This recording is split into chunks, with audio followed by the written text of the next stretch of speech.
everyone, and peace of Christ all of you. Please invite your friends and let us have some good time together. Before we start, I ask you to invite people from the internet. And I find that the excuse is very funny. I invite only my friends, or the other one I'm saying I invite only Muslims.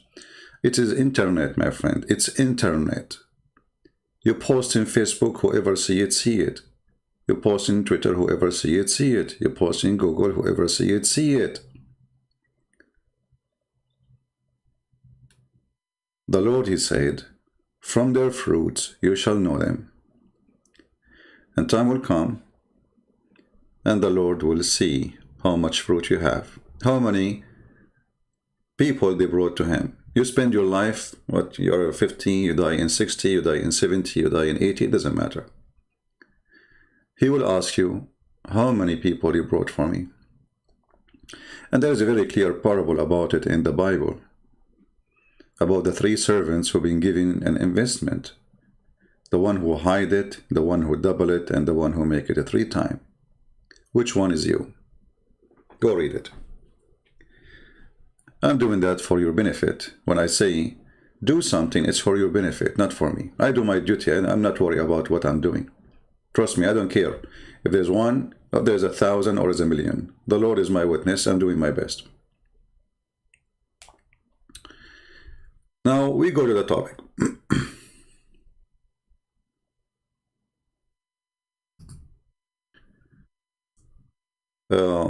2 days ago, we have a Muslim who called us, and he said that the Quran forbid alcohol, and that is supposedly, according to studies, many women, they have a birth defect because they drink. And here we ask ourselves, very silly how Muslims, they think about us. I never saw people who drink as much as Muslims.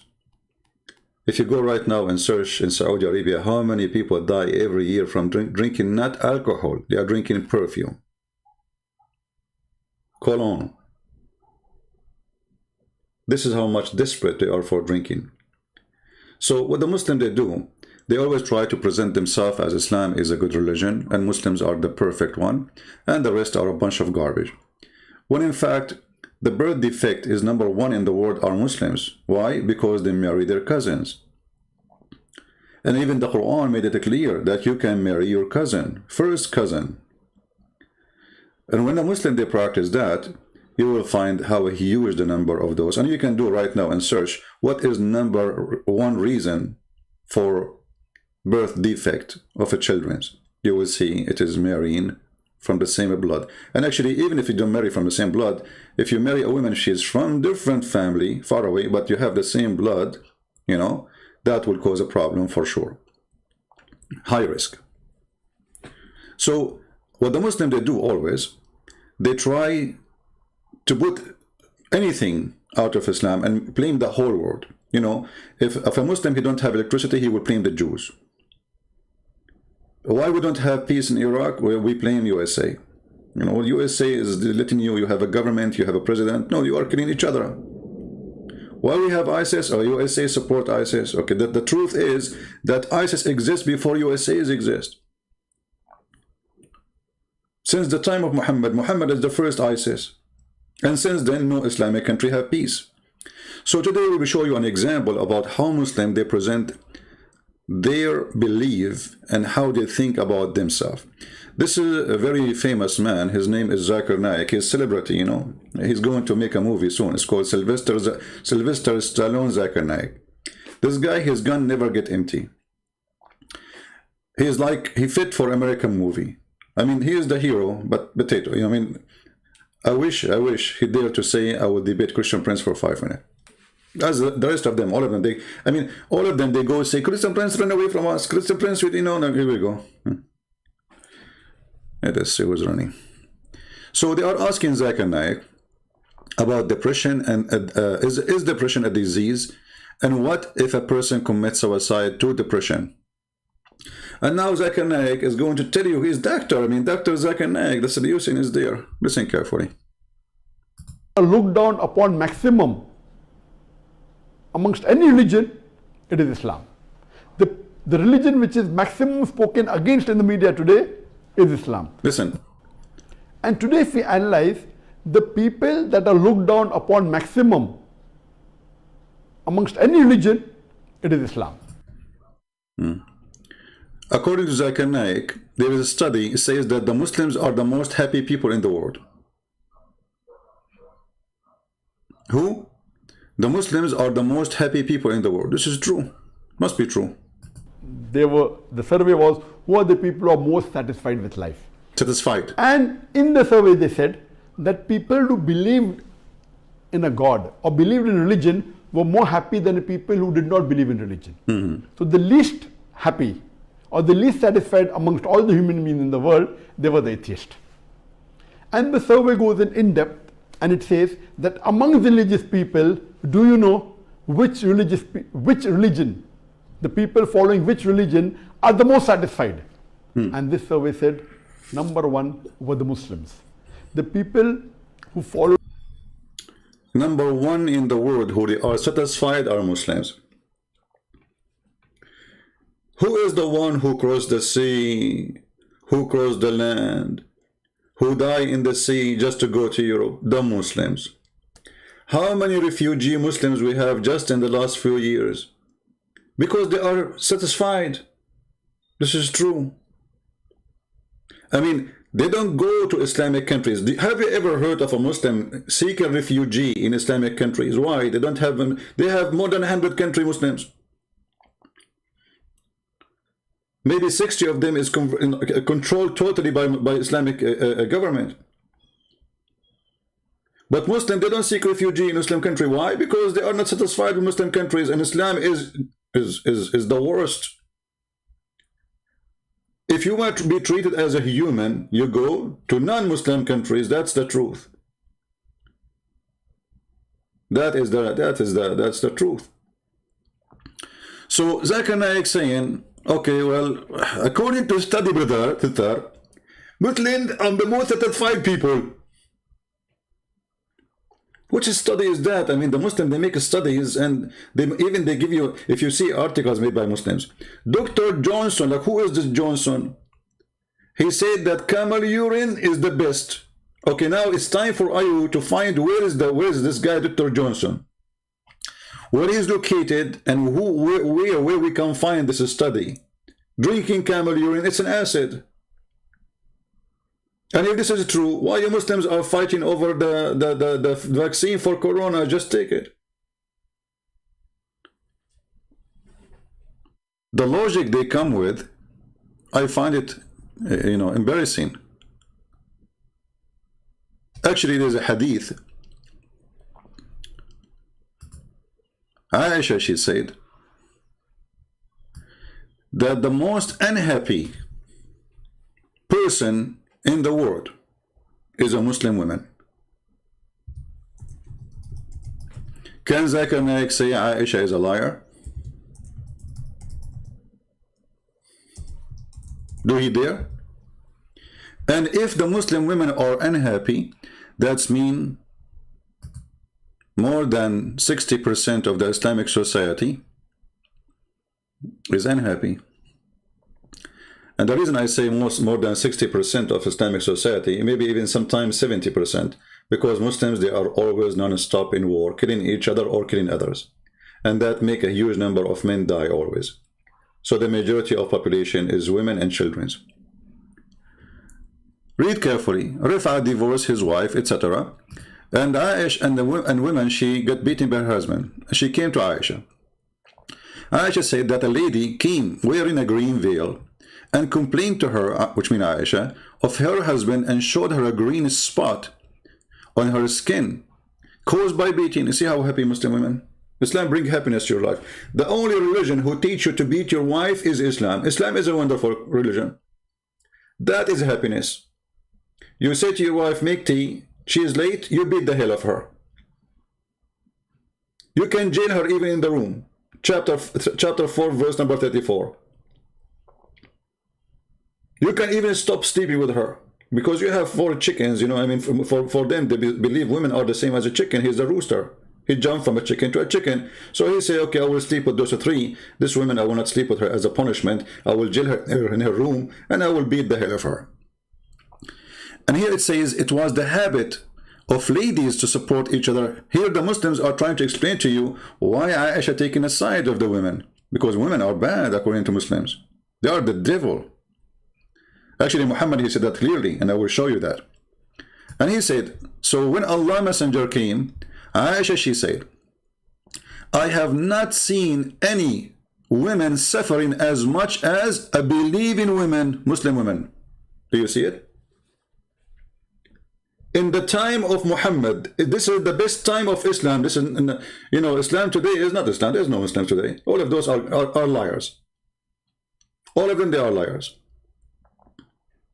Because Islam is to follow Sharia law. Which country is stoning women to death? Which country is cutting hands? Even the country is called Malaysia. We have like the Prime Minister of Malaysia keeps talking about Quran and Sharia, etc. He don't dare to practice it. When the last time they cut hands in Malaysia? When the last time they stoned a person? When the last time they crucified a person? Even Saudi Arabia, just a few months ago, they gave cutting hands up. That's it. No more Sharia law.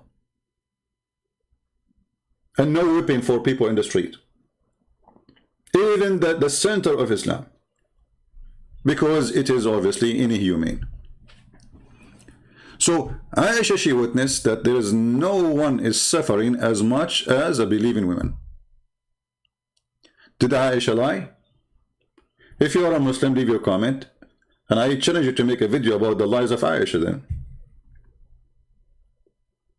The only one who accuses Aisha of bad things is the Muslim Shia. They hate her. Because she went against Ali and his family. So Aisha, she witnessed that Muslim women are the last one to be happy. And remember, between those women, when Aisha, she said the most suffering women is the believing women, and around them there is women who they are not believing. So women who they are not believing Islam, they are way happier than Muslim women. It is very happy to see that somebody teaching you that women are the devil. I mean, let us see the impact of such a teaching and happiness. What that will do. You see, sometimes we read things but we don't analyze the information because we are shallow. You know, we live and die as silly, shallow people. Nobody want to think deeply. And what is the impact of such a teaching? When Muhammad, he says, after he saw a woman walking by, he got so horny. And what Muhammad, he blamed that for? He blamed the women. It's her fault. She just walked by. Now, those women are Muslim women wearing burqa. They are not wearing like a mini skirt or bikini. So what Muhammad, he said, the woman advances and retires in the shape of the devil. Imagine how much happy a society believe in such a garbage. That everything bad happened to us as men is happening because the woman, she is the devil within us. Can you believe how much happiness that will bring to your life? So your mother, she is the devil. Look at your mother if you are a Muslim and you are listening to me. Look at her. According to your prophet, she is the devil. When she go, when she come back, she is the devil. How much impact of hatred that will make inside the society. Not only it is a clear discrimination for women, but it brings hatred and violence against them. So when the Muslims speak about happiness and we are the most happy people, when Zakir Naik, he believed in this story, that this is true, so he believed that his wife is the devil. Remember, all women, Muhammad did not say this women, he says the women advances and retires in the shape of the devil. So every single woman is the devil in Islam. Muhammad, he put in the mentality of the Muhammadan that every woman, she is a prostitute and she is going to betray her husband. If you don't believe me, read with me.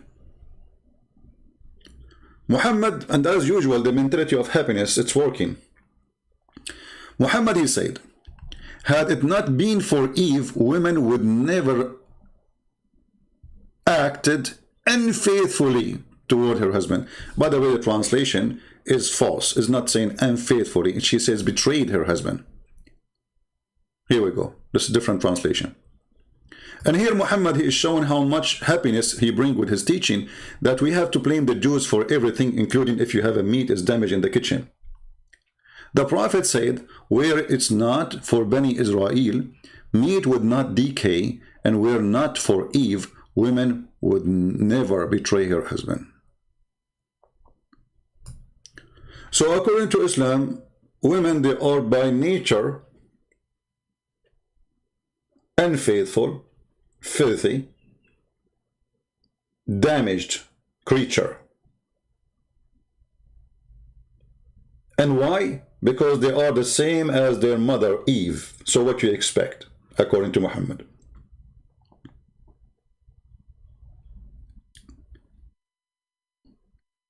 Based on the little information, which is all is authentic, Muslim cannot say this is not true. You see, this is their websites, this is authentic, this is the same as the Quran, this is Sahih Bukhari. So imagine we live in a society and supposedly we are trying to seek happiness. And you look at your wife and you kiss her, but you see a devil. And you know in your heart as a Muslim that she is the devil. But you know what? I'm horny. I'm going to kiss her. And here you see how stupid this filthy mentality, that he is using the women for his sexual pleasure. He is using the women as a cook in the kitchen. He is using the women as a person who give him babies. But she is still the devil. And the funny Islam make you believe that you should have 4 devils at home. I mean, is it enough to have 1? So how that can bring happiness to a family? I remember when I was a kid, I went to a Muslim kid house, and the kid, he was saying to his brother, "If your mother." I said to him, "You stupid, how you say that to your mother?" He said to me, "My mother is not his mother. Hello, I'm a Muslim." The most corrupt system is Islam. Why? Because in the family there's nothing but hate. Each woman, she teach her children to hate the other children from the other wife. So you grow up in a big family, maybe by number, but is the most divided family. I could not believe it that somebody is saying to his brother, "If your mother." How you say that? "Oh, well, his mother is not my mother."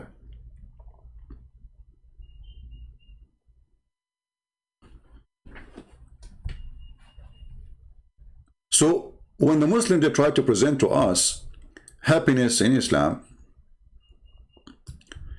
the truth is totally different. Islamic society are the most desperate, the most angry.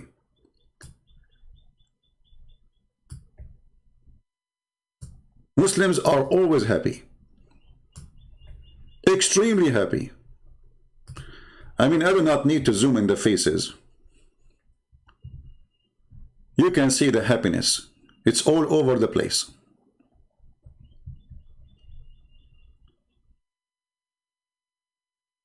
Kill this one, kill that one, Allahu Akbar, Takbir, do jihad, the kuffar, and the conspiracy.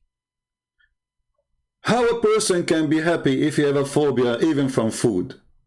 Pork is a phobia. Drink is a phobia. Women is a phobia. I mean, everything in your life is a phobia. I mean, this is the only religion who promote drinking camel urine and forbid wine. And that supposedly will bring happiness to your life. Obviously, it must be true.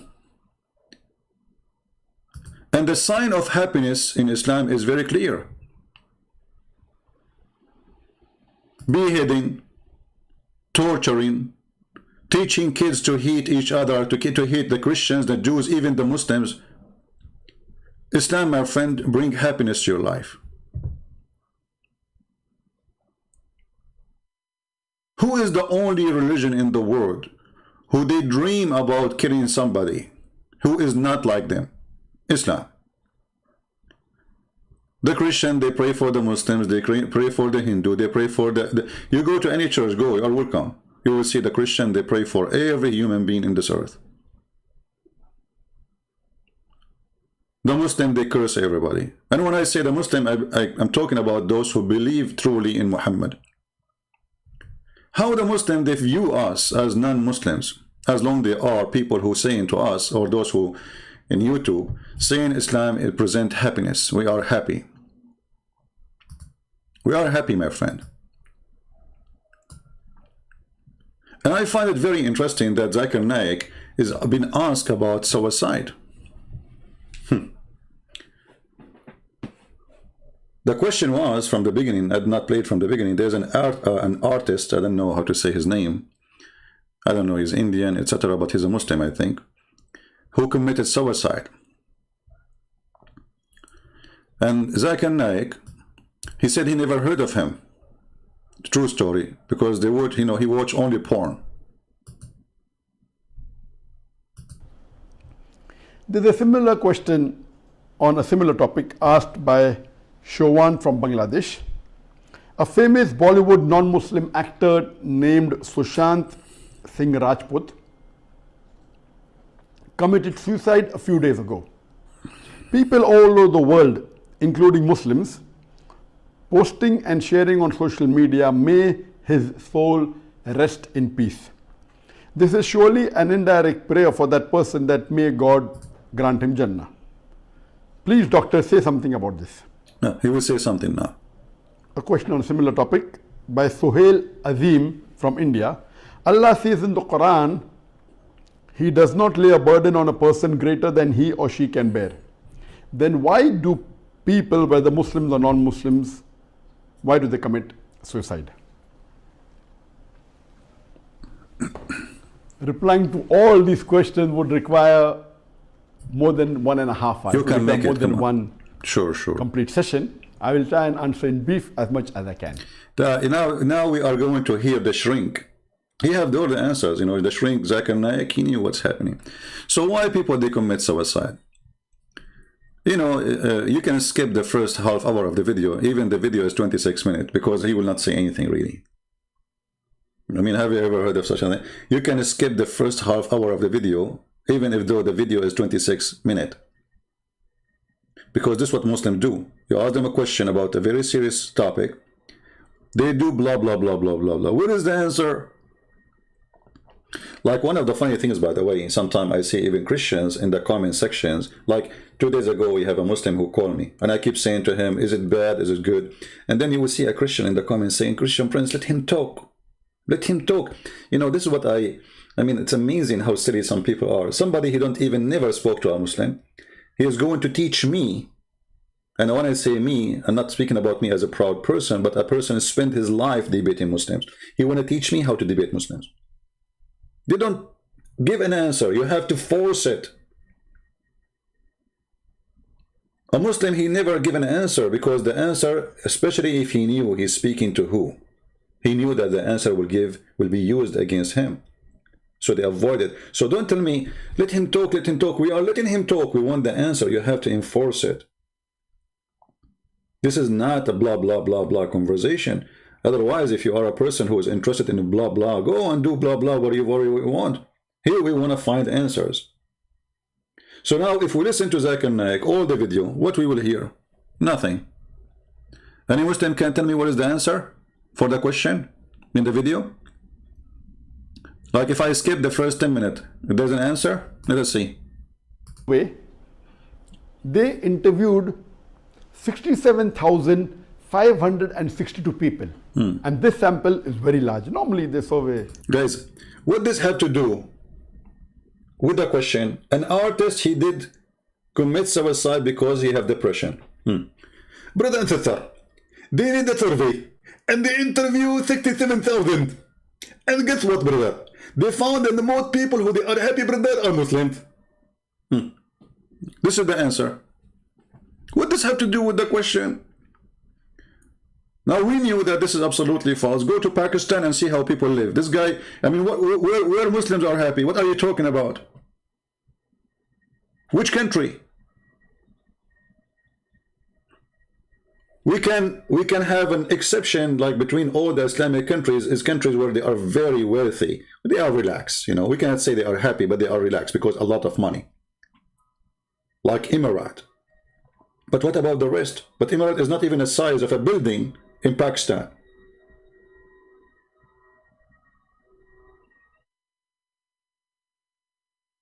What does have to do with the question? Because simply, you have to speak about everything except the answer. Let us skip this one. This one we get him busted because all those studies are fabrication. Okay, let us skip the first 7 minutes. Which is criticized maximum is Islam. The people who are harassed the most in the world are the Muslims. The people who are oppressed the most today in the world are the Muslims are oppressed. Who in the world want to believe in this? People, listen carefully. The Muslims in the world are oppressed. We have a president, his name is Obama, is going to make a program in Ramadan about how amazing Islam is, and all the interview is done with Muslims. We have a president, his name is Joe Biden. He quote the Prophet of Islam and he promote Islam, and yesterday he just hired a judge, he is a Muslim in the federal court. We have leaders in Europe who open their doors for Muslims from around the world.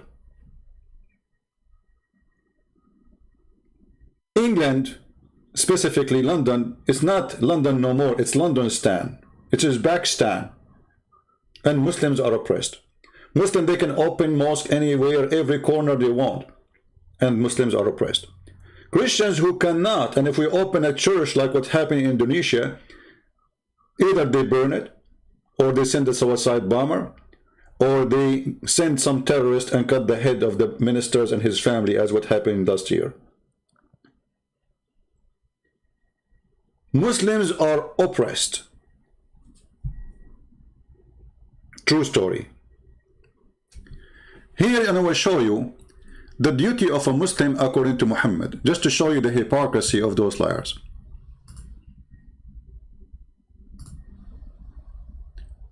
According to Islam, the duty of a Muslim is to oppress every non-Muslim. Is what? Is to oppress every non-Muslim.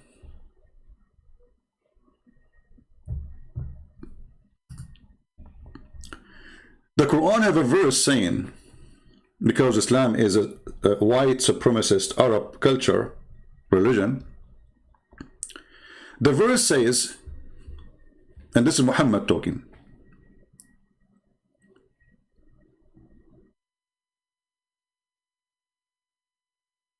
the best people raised ever for mankind. The Quran says that. You Muslims are the best for mankind. Of mankind. When you hear this, you say the best, and you say, they put the word benefit there, you know. In some translation, they put the word benefit. You see, like the Muslims are ordered to benefit mankind, you know, like it's benefit, maybe about science, maybe about helping the poor, non-Muslims. No. Means the best of people for the people, as you bring them with a chain on their necks till they embrace Islam. Do you see it? So this cowardly liar man saying that Muslims are oppressed when Islam is nothing but oppression.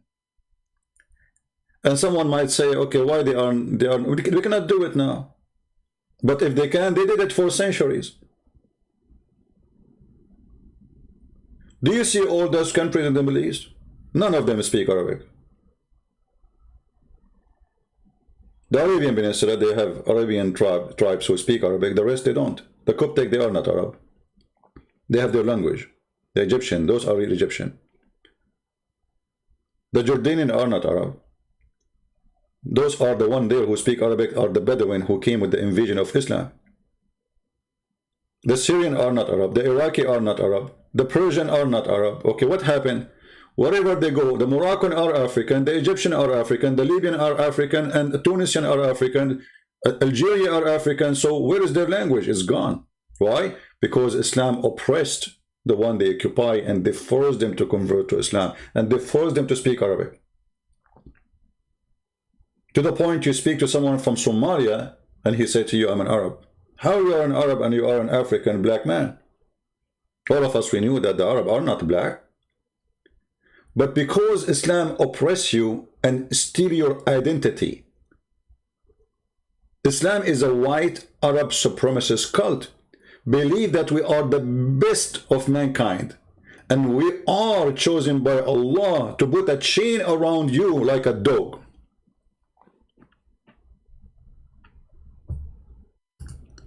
Maybe you don't understand how Muslims still they view us. And when I say Muslims, I mean Islam. How Islam look at a human being. You know, all of us, we have eyes, right? But Muslims, they have different eyes.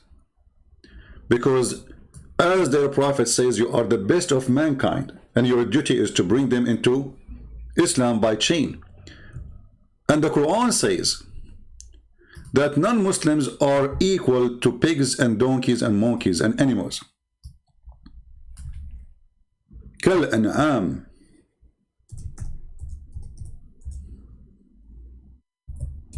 And even worse.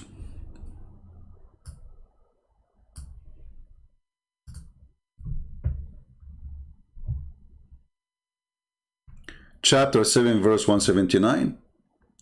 Chapter 25 verse number 44.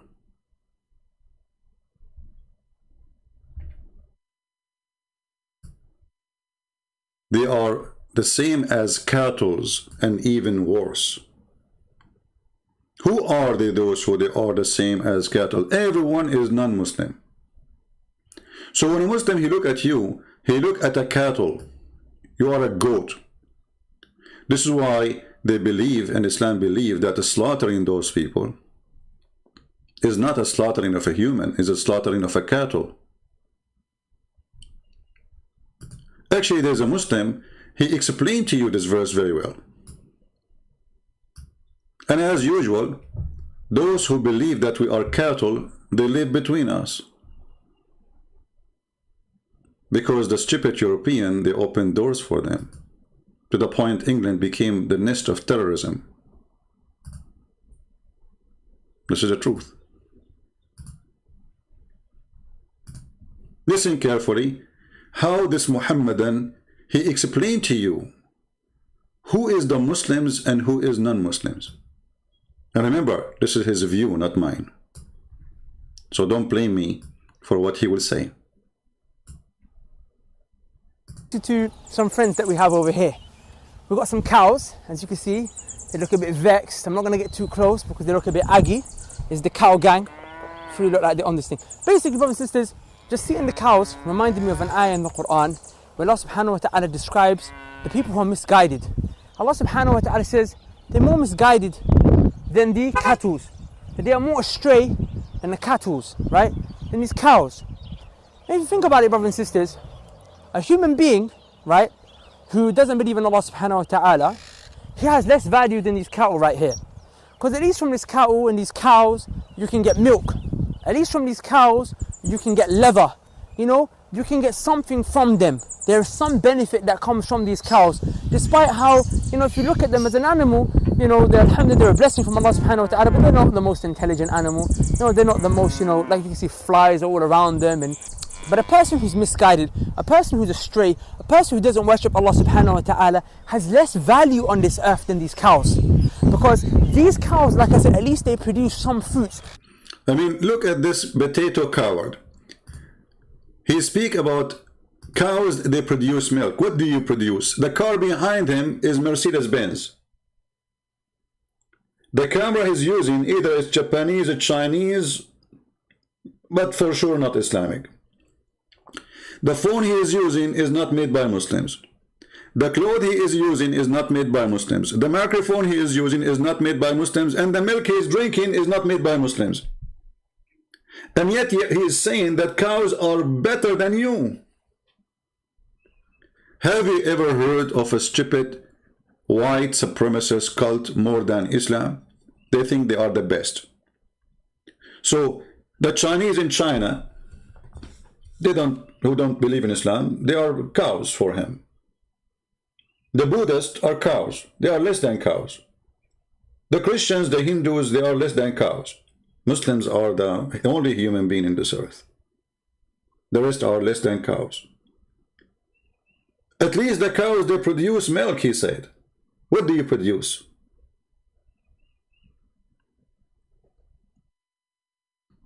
And notice carefully, YouTube will not take such a video down. This is not a speech of hate. You know what I mean? This is not a speech of hate. Christian Prince, he play it, they might take it down just because I play it, you know, because I'm showing you how filthy it is. But the guy who made this video, they will not take his video down. This is not hate of speech. This is speech of love for YouTube. Look at this, beautiful. You put it very well, brother. Very well done, brother. And what make it more funny that his Mercedes-Benz in the back, what do you do for a living to have a Mercedes-Benz? Are you a refugee?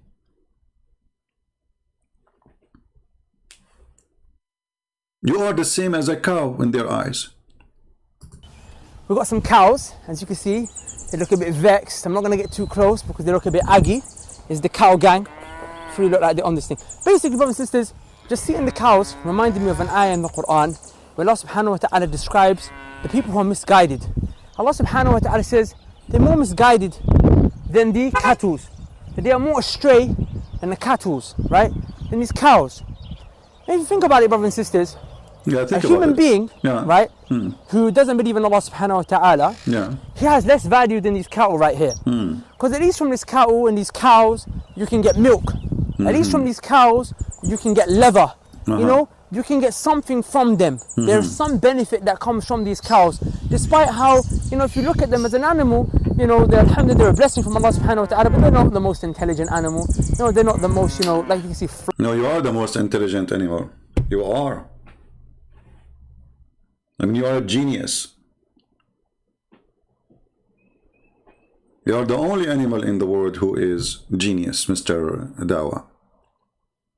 I mean, what's wrong? How in the world even they allow those people to live in England? England is the worst place in Europe to live in.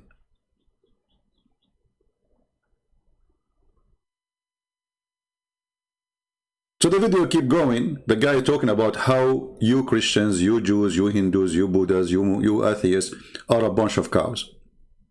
Actually, cows are better than you. They make milk. What do you make? Human being who is misguided, who doesn't worship Allah. That human being will live in this world, and all that human being will leave behind is his feces and his urine and his bones and his skin that will rot into the ground. Okay. You know, all what a human being he leave behind him is his feces.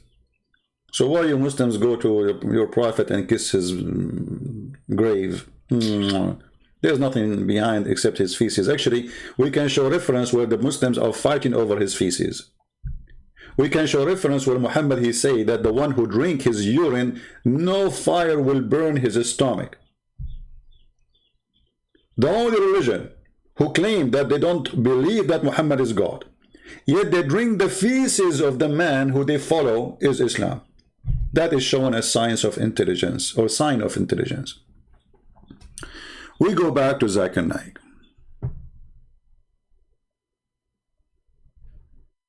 Shall we? So we showed you how they view us, and you know, by adopting such a view that all non-Muslims are dogs, donkeys, worse of creatures, you cannot have peace in your heart, because wherever you go, you see around you a dog, disgusting dog. Even dogs are the enemy of Allah. I mean, all the world love dogs, except Muhammad and Muslims. You have a phobia from everything. Phobia from music, but name for me one Muslim who don't listen to music. Just name one. especially music which come with porn. Other Muslims. The maximum negative factor by the media and all over the world, the society, is against Muslims and Islam. In spite of this, yeah, this is why George Bush, he said Islam is peace. This is why Bill Clinton says that. This is why Obama says that. This is why the President of France says that. This is why the Prime Minister of England says that. I mean, see oppression? All of them, they are saying lies about Islam. I agree. All of them.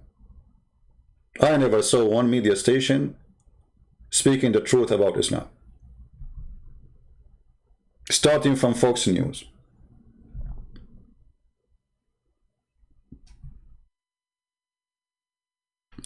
Now, until now, we are waiting for the answer. Okay, what is the solution now? Okay, where is the answer?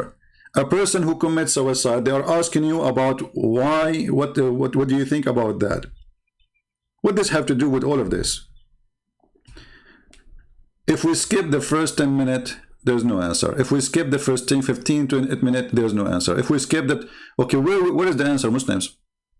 it can be due to hormonal changes. Huh. It Okay, now he's going to tell you about depression. Okay, finally he will say something about depression. Let us see. Going to the basic question. Finally, the basic question. After 10 minutes of the video. This reminds me of one of my cousin. He's an Arab. He went to the movie. He attended the theater. He came out. We asked him, did you enjoy the movie? He said, hey, my cousin, by the time I was shaking hands and saying Assalamu alaikum, the movie was over. That is what Islam. They follow tradition, nobody uses his brain. You go to the theater, you start shaking hands with everybody, Assalamu alaikum, Assalamu alaikum, Assalamu alaikum. Yeah, you have to shake hands with everybody, come on. Even in the movie. Continue, Zakir Naik. That the first question I pose, that is depression a disease? And if someone commits suicide, is it haram? And what is the Islamic solution for it? For depression and... Take a note, please. Islamic solution for it. I mean, did you hear this? There is an Islamic solution for depression. Please take a note. Tell us, Zakir Naik. For committing suicide. Regarding is depression a disease? Depression is mainly a mental disorder. This is a very definition. People take a note.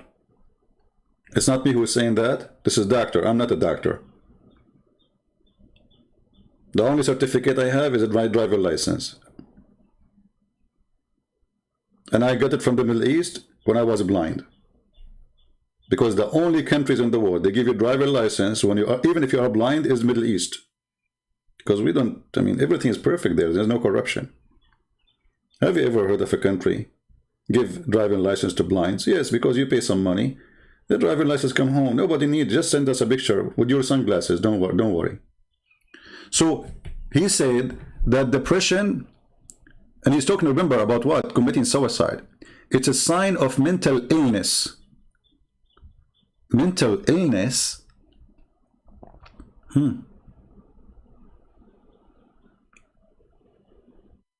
Zakir Naik, are you sure? If someone commits suicide, is it haram? And what is the Islamic solution for it? For depression and for committing suicide. Regarding is depression a disease? Depression... Guys, what the word disease mean? English is not my first language. What the word disease mean? Disease?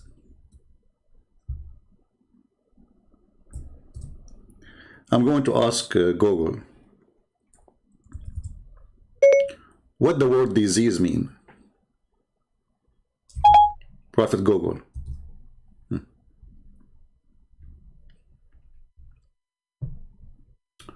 Okay.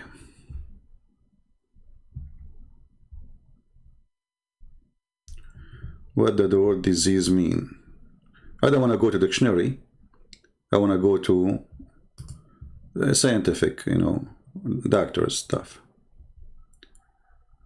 What is disease?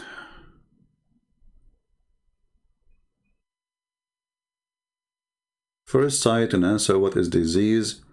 A straightforward must have feel we have an intuitive grasp. Yeah, I mean, this is okay.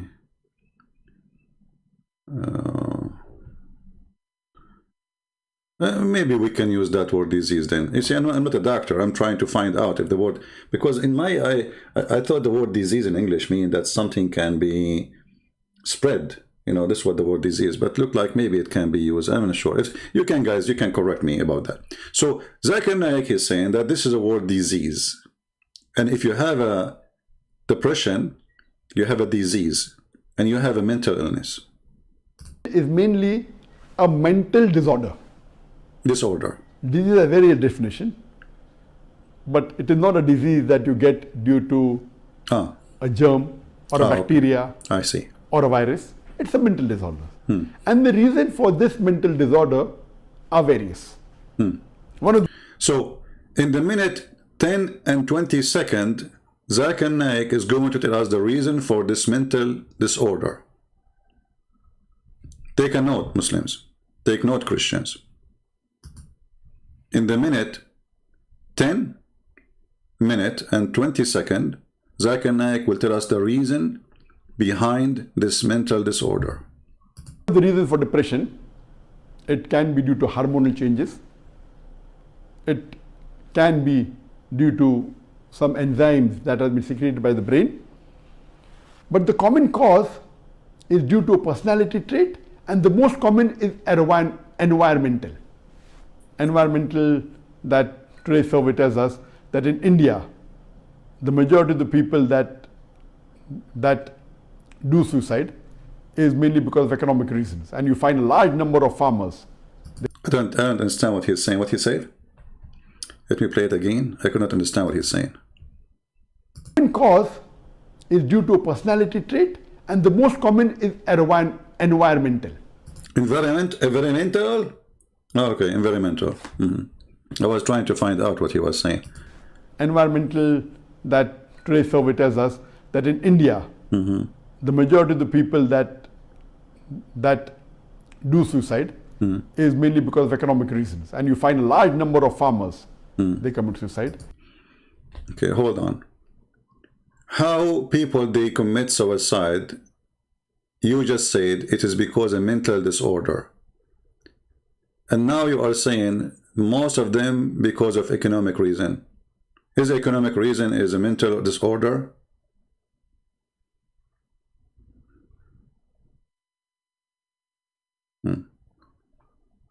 Okay. Then you have people due to being dissatisfied. Maybe he's just giving us some reasons, like it's not necessarily mental disorder, there's many reasons. Okay. This person, the second person, he is not satisfied. With what? Like, okay, you marry your wife, you know, in Islamic countries, and she put like 10 kilograms of makeup because you never saw her before. Your mom, she went there and she asked for her hand. And then you take off the burqa and then you see a mustache. And that is a person who is not satisfied. Because of the job, because of rivalry in the profession. People commit suicide. There are students at a young age, because of the depression of exams, they commit suicide. And according to the medical research today by the Mayo Clinic, they say that amongst the outpatient department who come for cure of depression, about 2% of people commit suicide. Among the inpatient department who admit themselves in the hospital because of depression, about 4% commit suicide. About 4% commit suicide. And on a whole, amongst the depressed people, amongst the men, 7% commit suicide. Amongst women, only 1%. Hold on. How women are the most stupid one, according to the Quran? How women are not equal to men, according to the Quran? How women are the most evil one, according to the Quran? then the one who commits suicide because of depression is 7% of men and 1% of women.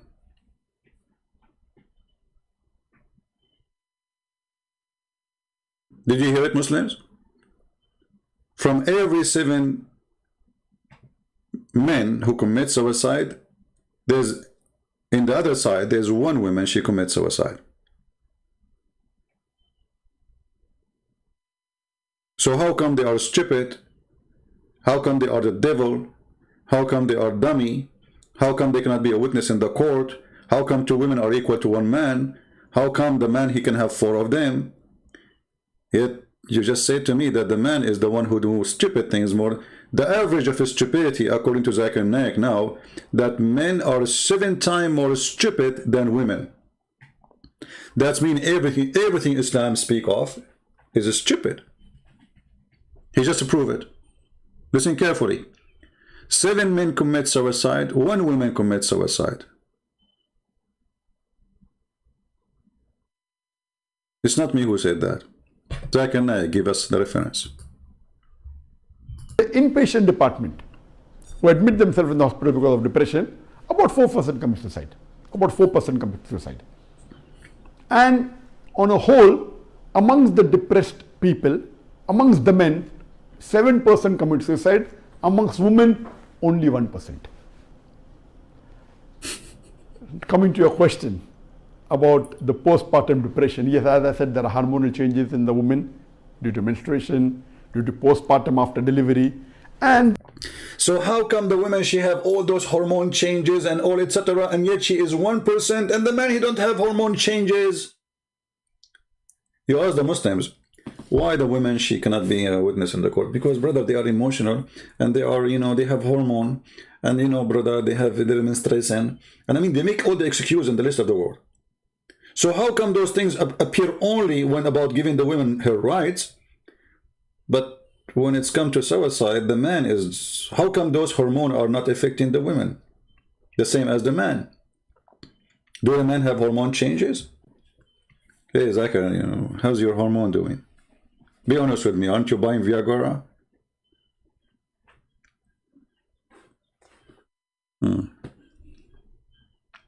I hope your hormone is doing fine. Very important for me that Zakir Naik, he made it clear that committing suicide of a sign, according to him, not to me, a sign of mental disorder. It's a mental thing. Listen carefully again. depression is mainly a mental disorder. This is a very definition. Okay. But it is not a disease that you get due to... So how Zakir Naik can explain to the Muslims why Muhammad, he tried many times to commit suicide? You see, remember, the whole topic is Zakir Naik trying to say to us that Muslims are the most happy people. And he explained that committing suicide is a sign or a reasoning, the reason of it is a mental disorder. This is Sahih Bukhari, and this is hadith number 6982. Sahih mean authentic, very authentic, according to Muslims. So every Muslim have to believe in it. It says here that the Prophet, he tried to commit suicide many times. How many times? Many times. Not once, not twice. The guy, he used to it. Read carefully. But after a few days, Waraqa ibn Nawfal, Waraqa died. Waraqa is the one who used to make Quran to Muhammad, not Allah. And that you will see, the inspiration of Allah stopped, because who was making it? Waraqa. And the divine inspiration was also paused for a while, and the Prophet becomes so sad. Read carefully with me the word, he became what? So sad. So here we have a clear evidence that the reason for Muhammad doing what he would do next is he is so sad. Depression. As we have heard, he intended several times to throw himself from the top of the high mountains.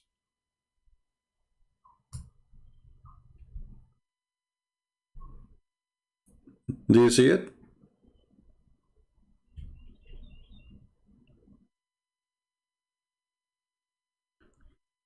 Zakir Naik, the purpose of his video is to tell you that Islam can have a solution for this. But guess what? If you follow the Muslim, those Muslims like Zakir Naik and those Da'wah, and those are Muslim Sunni, they follow the steps of the Prophet. They call him a prophet, right? But he have no prophecy. Except stupid ones, and we laugh at them. So if you follow the steps of Islam, you have to do what Muhammad do. But don't worry, Jibreel, when you climb the mountain, Jibreel will hold you from your pant. And he will say to you, don't do it, don't do it. For sure you are a prophet. According to the story,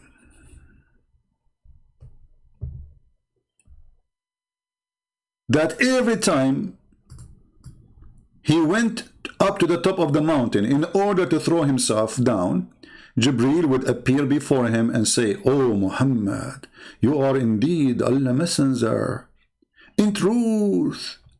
Whereupon this, his heart would become quiet and he would calm down and go back home. Here you will notice many things, if you are a person who read carefully and deep in thought, that Muhammad not only suffering from mental order, his story is a story of his stupidity. Let me explain to you. Muhammad, he climbed the mountain, but before he climbed, he leave his house. He opened the door, he dress up, he get out, he walk. He arrived at the edge of the mountain. Then he start climbing Himalaya, 5 hours, 6 hours, 7 hours, 10 hours, and then now he's on top. And now the angel will appear to him, not before in the door of the house. No, now he wait until he's in the balcony. He will jump. Where is Allah, the all-knowing? Why Allah let Muhammad climb the mountain? The poor Muhammad, he keep going to the top of the building. Each time he will jump, the angel appear to him, says, "Don't do it. You are truly a prophet of Allah. Go back home." The prophet, he feel better, he go home. What is this? Same time, if this is the sentence he need to hear every few minutes, why you don't keep saying it to him? You write it for him. What is the medication of Muhammad to stop committing suicide? You are truly a prophet of Allah. You are what?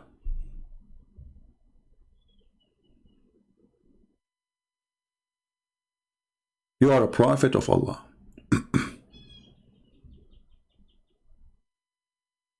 So Muhammad not only suffering from mental illness, he don't believe himself that he's a prophet of Allah. Read carefully. Why Muhammad trying to commit suicide? The answer is the reason for the problem. How the angel stopped Muhammad from committing suicide? He said to him, he don't say to him, "This is not right, don't do it." No. He knew, the angel, he knew what the problem. He said to him, that Jibreel would appear before him and say, this is what he say, "Oh Muhammad, you are indeed Allah's messenger, in truth." Whereupon his heart would become quiet and would calm down. And look at the word calm down. The Muhammad is like a cow now, going crazy. "Leave me alone. I want to jump. I want to jump. Don't hold me." So he would calm down and would return home.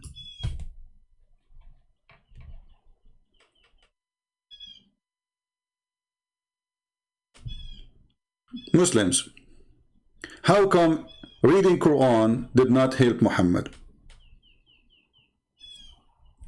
How come Allah could not help Muhammad? Because as you see here, it's not Allah who really helped him. He sent him an angel saying to him, "Okay, don't do it, man. You are a prophet. Come on. Don't do that." Imagine you go to the clinic, you have a shrink, and you want to kill yourself. You want to kill yourself. You want to kill yourself. And then the doctor says, "Come on, you're a prophet." in truth, okay? Oh, okay, thank you for telling me. Okay, I will go home now. Thank you, doctor, I feel better. Yeah, I'm prophet, yeah. Yeah, he go home, second day he come, he want to do the same thing. Who is the stupid here?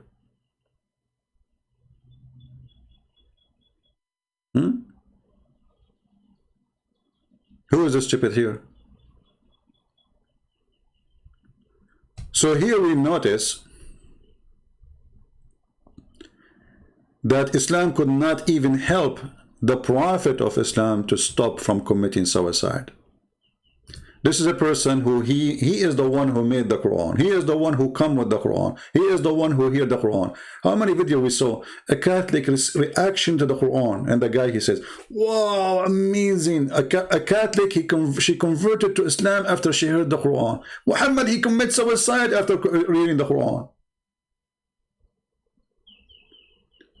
The Quran did not bring happiness to Muhammad. As you see, the guy is going crazy.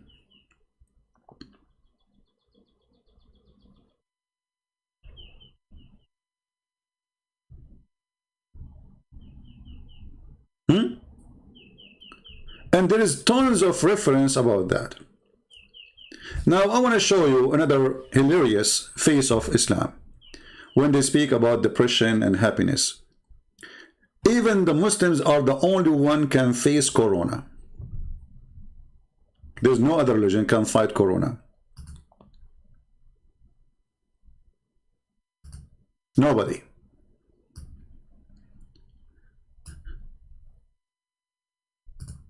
This is a guy who he claimed that he have, he knows about Islam, but he's a potato, he targeted Christians who know nothing about their belief to fool them. That's why we say to the Christians who they are lazy, help us so we can fight the deception of this cult.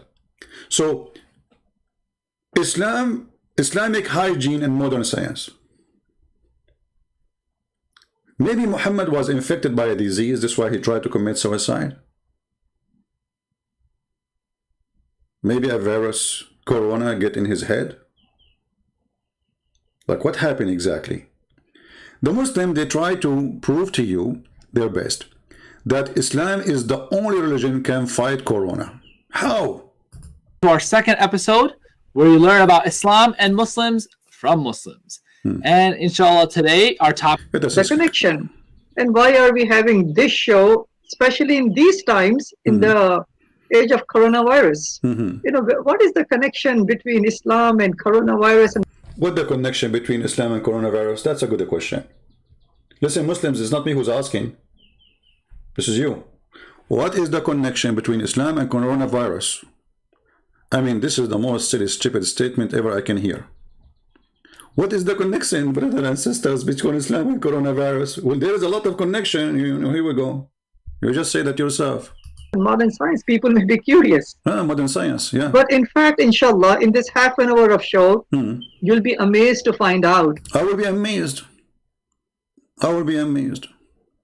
Somebody saying why you did fake Sabil Ahmed debate. My friend, stop talking about fake, because if somebody called me, have his voice, and we thought it is him, and it's turned not to be him, that is a stupid excuse for you and for him to run away from debating me. What about you give me right now his Paltalk or Skype, and I will call him right now, and then we will have a real debate.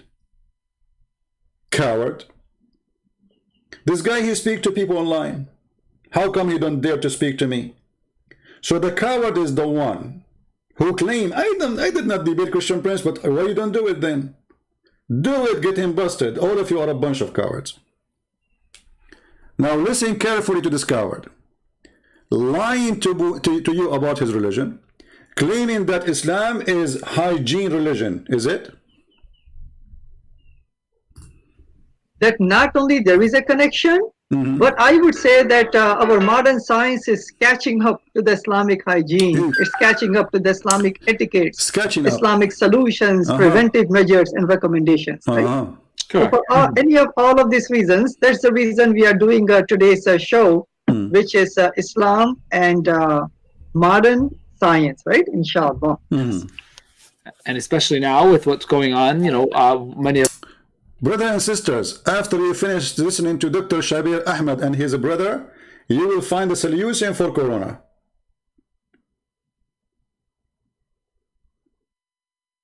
That's it. Do you know how many Muslims they are flying over to Serbia to get the Russian vaccine every day for free? For free. The Serbian government, they are giving them for free.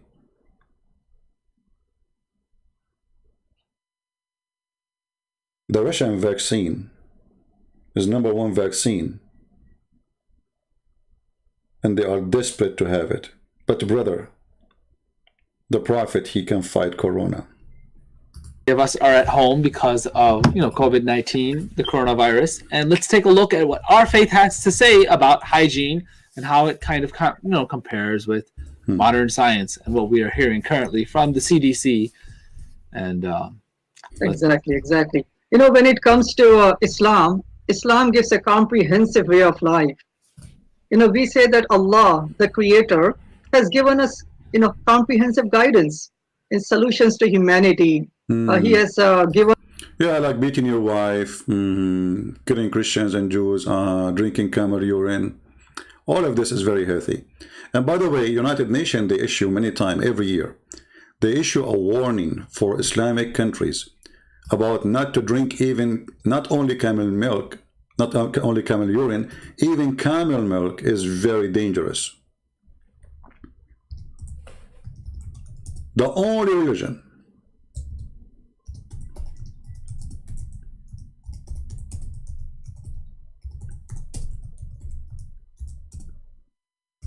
let me find you the reference.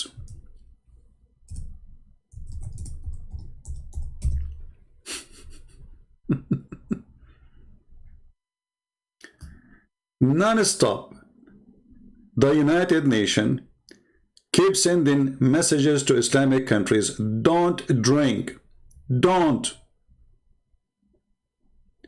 Camel urine, camel milk, it is not healthy. Actually, it's spread very good in this urine. All kinds of viruses.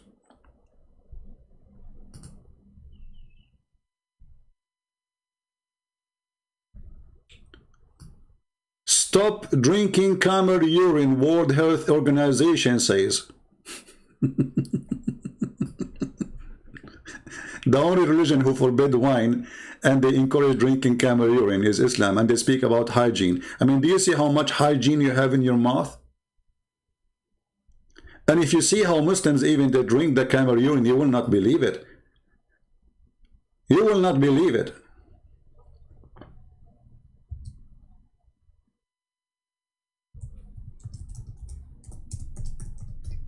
Let me see if I can find you some videos.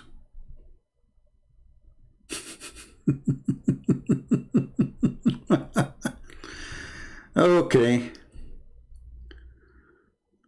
Are you ready?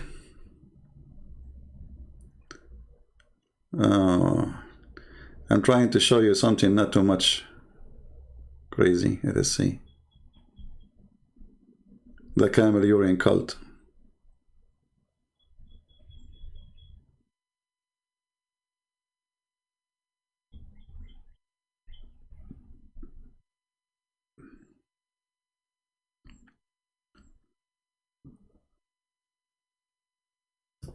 Let us see here.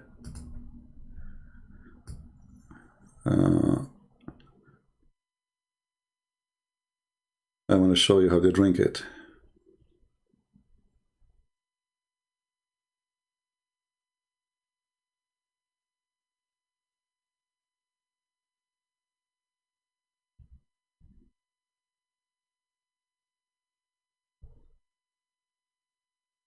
Where is the video? Hold on. There's tons of videos, but there is some of them, they are really extremely funny and stupid. Hold on. Just let me zoom in without playing the video. Imagine this.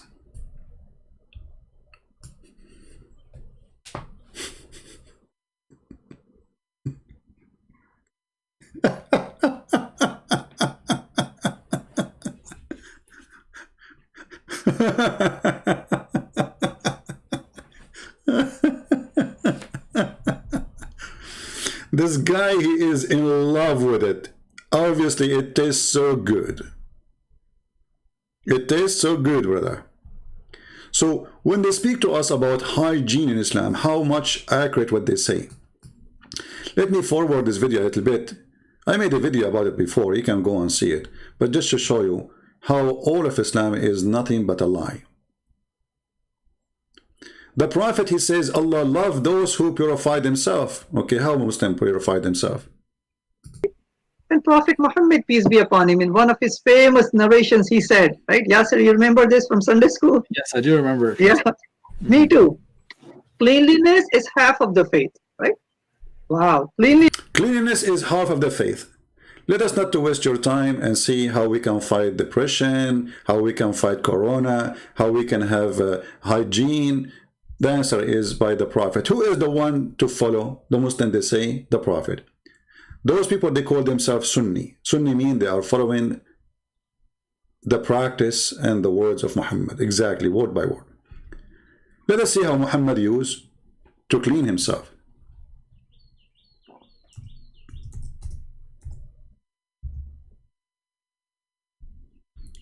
Muhammad, he used to jump in water full of dead dogs and women blood from period. And the water described in the Islamic hadith as a stinking. Do you see, this is not my Muslim translation. This is not my translation. And this is Sahih, by the way. Like in Arabic here it says, Sahih. This is Sahih. So they make videos for you about Islamic hygiene. Is it from the hygiene to drink from the penis of the camel and to drink camel urine, which is full of diseases and bacteria and viruses? Abu Sa'id al-Khudri said that some people ask Allah Messenger, are you performing ablution? The guy in the videos, Sabil, he said, the Prophet, he says, the best of us, half of Islam is purifying yourself. Half of Islam is purifying yourself, which like doing ablution. But let us see how you do it. So they are asking about ablution out of well of bid'ah. The reason it's called bid'ah because this is the name of the garbage, which was a well which with menstrual clothes, dead dogs, and stinking things were thrown.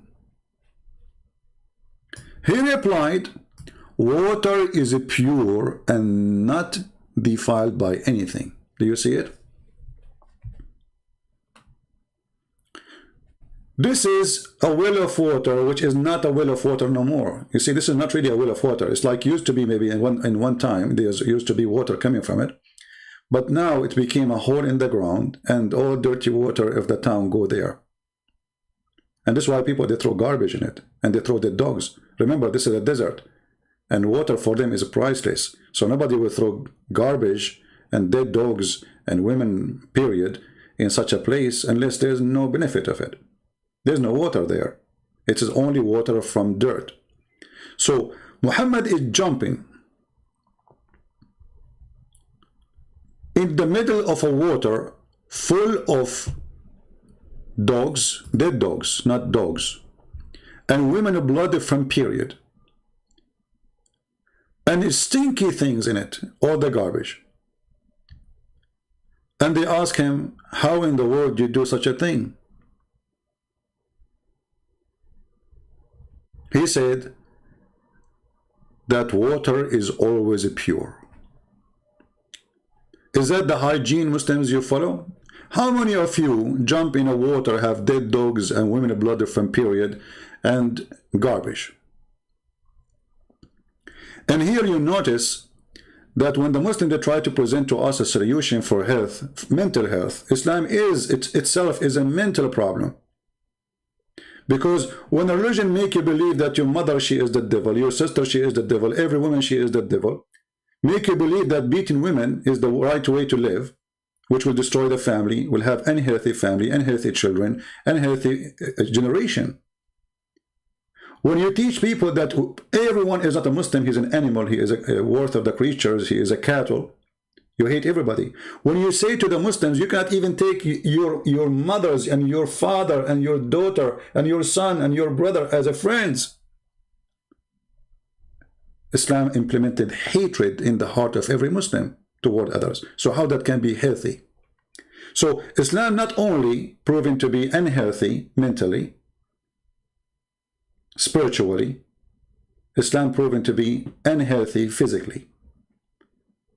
I challenge any Muslim to make a video of him taking a shower like Muhammad or doing ablution like this. Who is a Muslim will go in a jacuzzi 6 foot wide in the height of your pubic area, full of dead dogs and women of blood from period, and he is willing to do ablution in the middle of it? Any Muslim?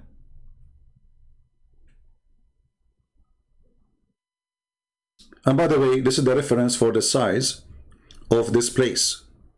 I'm not making things up, as you see. Read it carefully. The size of this thing is described in the front of us. Worf Zoid, he's saying, CP existence is an insult to everybody intellect. Well, I don't know about intellect. We can talk about that too if you want. I mean, your prophet is the only one who finds the solution for women treatment who they are disobedience by beating them. And that's supposed to will make her obedient. Your prophet is the one who came with the science of intellect that if a man have orgasm first, the baby will be a boy and he will look like the father. If the women have orgasm first, the baby will be a girl, will look like the mother. It's your prophet who come with the intellect knowledge that the sperm coming from the ribs of the women and the backbone of the man. It's your prophet who come with the intellect knowledge that hail is coming from mountains in heaven and Allah, he break it and he throw it at us. So obviously you know what you are saying, you know? I agree with you.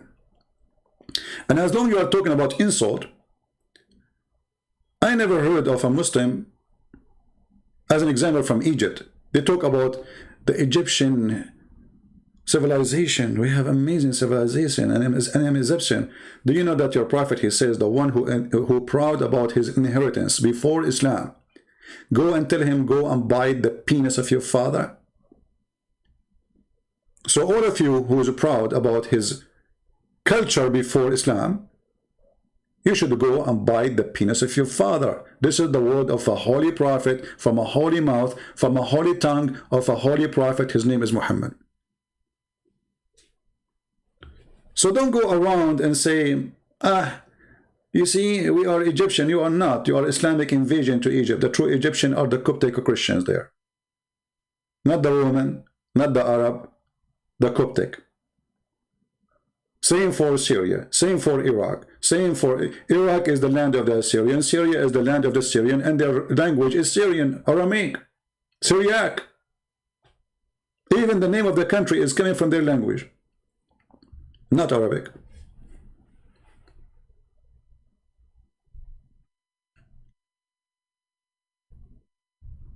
When a Muhammadan, he said to us that Islam is a religion of hygiene, and then we find that their prophet is jumping in a jacuzzi full of dead dogs and women of blood from period, and even the Muslim, they describe it as a stinky. And then the prophet, he come with the science and the knowledge coming from Allah that water is always pure. Do you know how much water we have in the sewage? The sewage is maybe 95% of it is water. I mean, even a human being, if you dry him, if you burn him, what is going to be left? His ashes is not even maybe half kilograms, or maybe a kilograms, which means most of you is water. So if water is always pure,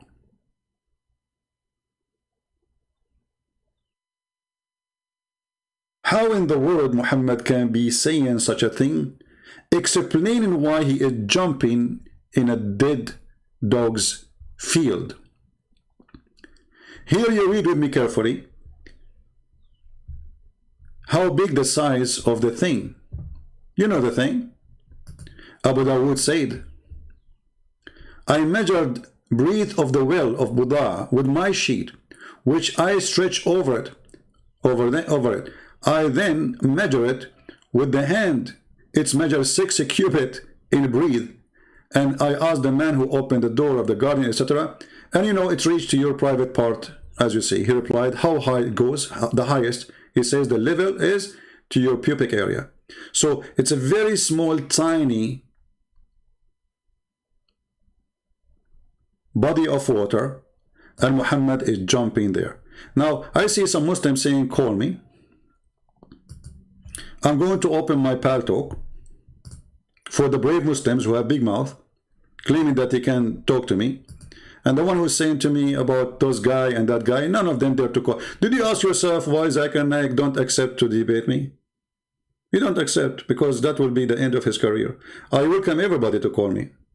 I can call you. You will never do that. The only one who do that is a person who is doing a mistake.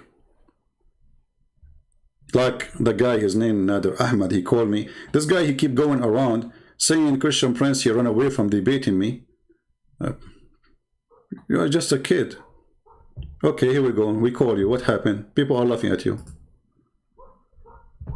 Okay, we have a Muslim. His name is Tofiq. Are you a Muslim? Let us see first. You have an Arabic name. Only Muslim, please text me.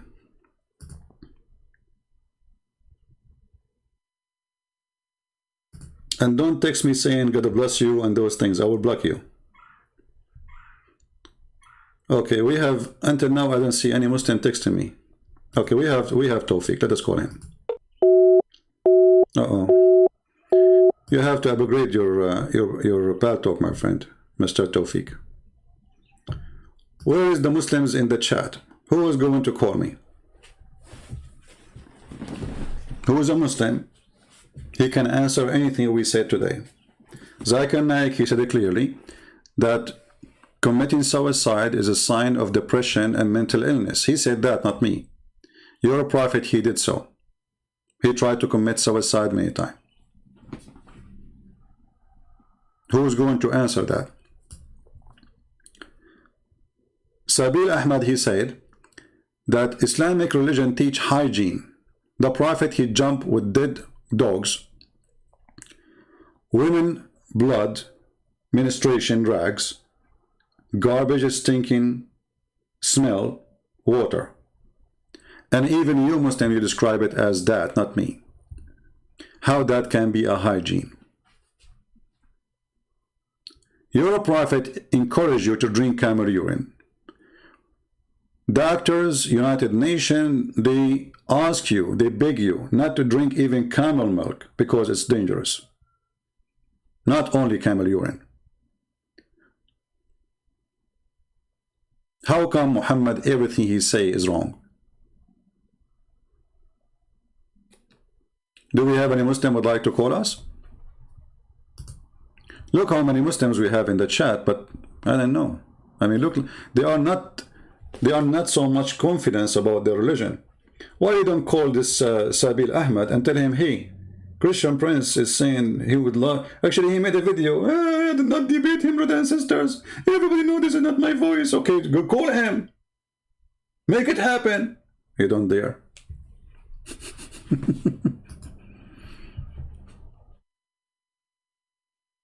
Anyone?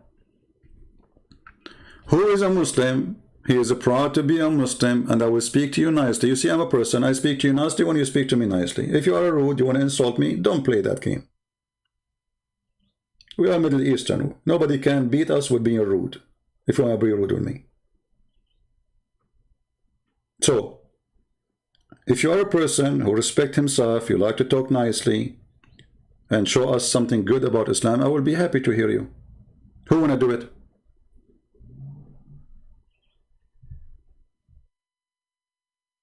Who want to do it? We have many Muslims here.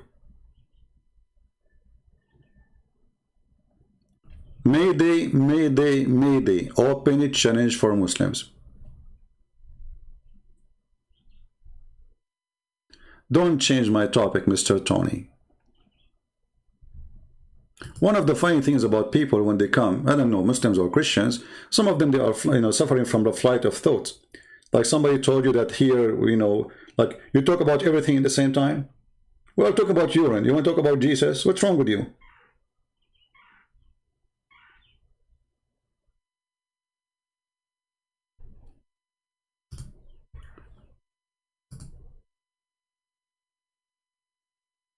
Yes. Yeah, if Paltalk does not work in your phone, use your computer, please. This program actually is made for computer, not for phone, but because smartphones became most popular, so now you have it in the computer, in the phone. And going back, we don't want to forget when Zakir Naik, he speak about depression, and we show you Muhammad suffering from mental illness, obviously, and he tried to kill himself many times. And Zakir Naik, he is the one who mentioned that it's a sign of mental disorder. What about Muhammad being bewitched?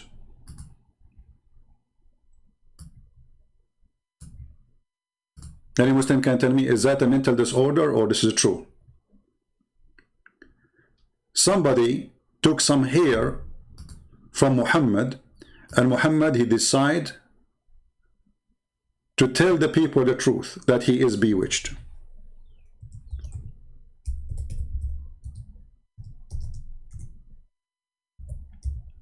Question to the Muslims. When the Prophet was bewitched, is that a sign of mental disorder?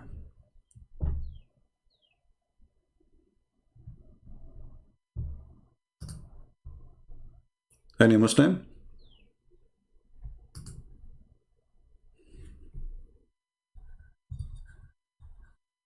If there is nikah in the Bible, I challenge you to show me. You want to show me a translation? The Muslims, they say that the word nikah exists in the Bible, and then they show you a translation, I don't know if it's true or not, made by somebody from Germany or somewhere. This is not, you don't even know Arabic very well, obviously. Obviously, this guy, maybe he's studying Islamic school, and they told him nikah, this is what we use for marriage, which is stupid to use because this is the F word. So I challenge you to find me where is the nikah in the Bible. This is a very filthy word. And not only that, I can show you from the reference, your Islamic reference. As an example, your Prophet, he cursed the one who do nikah to his hand. Do you marry your hand?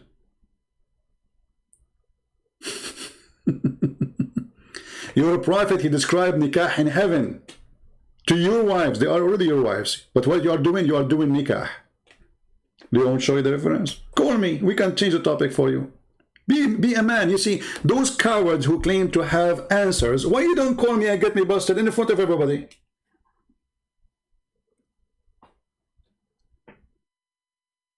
You don't have marriage in Islam, you have nikah. Therefore, yeah, all of us, we are running away from you, Muslims. I mean, who don't run away from Muslims? Muslims, they run away from Muslims themselves. If you go to the Middle East, you will find a Muslim, he is willing to spend millions to buy a house between the Christians. Go check them out. Muslims don't like to live between Muslims. If a Muslim man, he want to send his daughter to school, he will send her to a Catholic school, not to a Muslim school, if she is rich. Because he don't trust them. And yet they say to you the Catholic are perverted, there is a child molester. Their Prophet is the child molester #1 in the world. You see, in Christianity, if somebody is filthy, this is his filth. But in Islam, this is Allah's filth. Why? Because Allah Prophet said that when somebody do filth, it was not his choice, it was Allah who forced him to do filth, including sex with kids. Verily, Allah has fixed the very portion of adultery which a man will indulge in, and which he of necessity must commit. Do you see it? So every adultery a human being he do, according to Islam, it is something Allah, He wrote for you in your destiny, and it's not your choice to choose to do or not to do. So if a man sleep with the women, if a woman sleep with the man, if a man rape a child, if a man rape a woman, if a man he rape a donkey, this is not his sin. This is a sin Allah forced him to commit of necessity. The proof in front of you. Prove me wrong. And this is Sahih Muslim.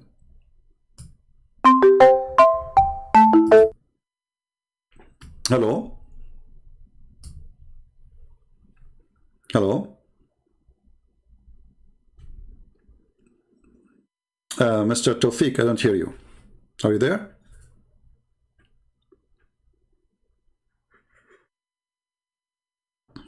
You need to fix your mic, my friend. Hello. Yes, my friend, I hear you. Go ahead. This is here. Tofiq, mute YouTube, please. Mute Yes, YouTube. hello. You can keep YouTube running if you want, but mute it so we don't have double voice.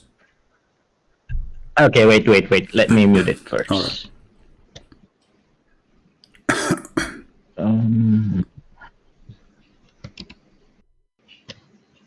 Hello, can you hear me now? I hear you, my friend. Go ahead. What do you like to say to us? You are welcome first. We welcome you.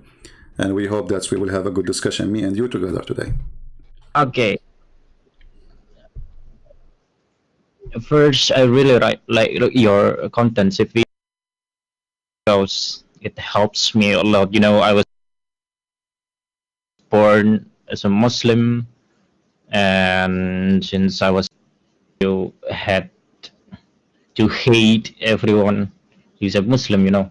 Okay. Like, I never met a Christian or a Jew before until middle school, but all I see about them is they are not a human being. They are just you know what, the fuel of hell. They are just Ahlun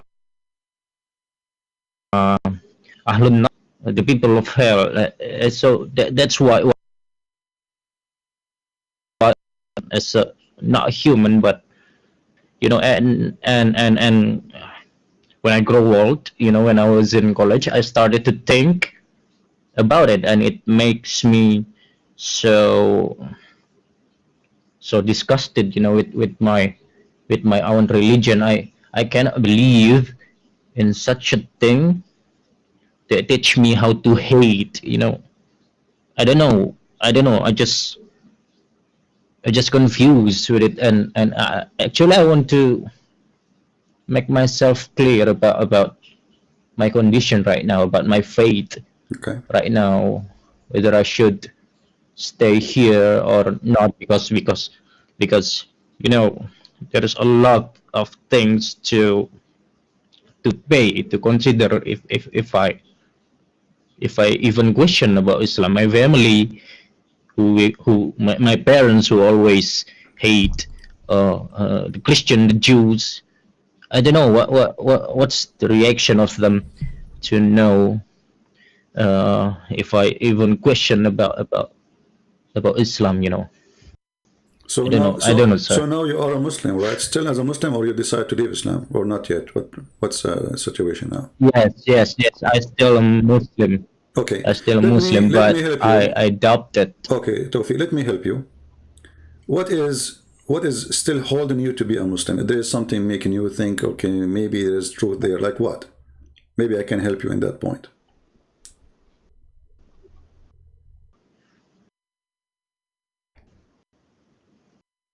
Like, what is holding you from leaving Islam yet? It's not. It's just my parents, my family, my. So there's nothing in the religion itself holding you. What will they do? It's just the parents. So the religion itself, you know, for you, it's clear for you. It is false.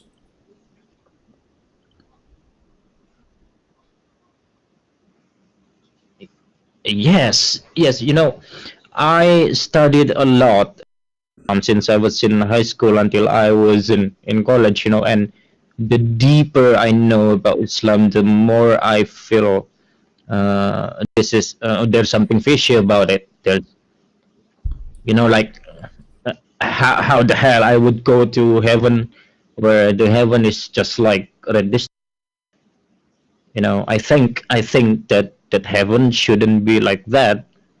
You know, how can I not be get bored in such a place that every time I do sex, you know, even in today word, if I fuck with someone with someone for hours, it would makes me, you know, bored.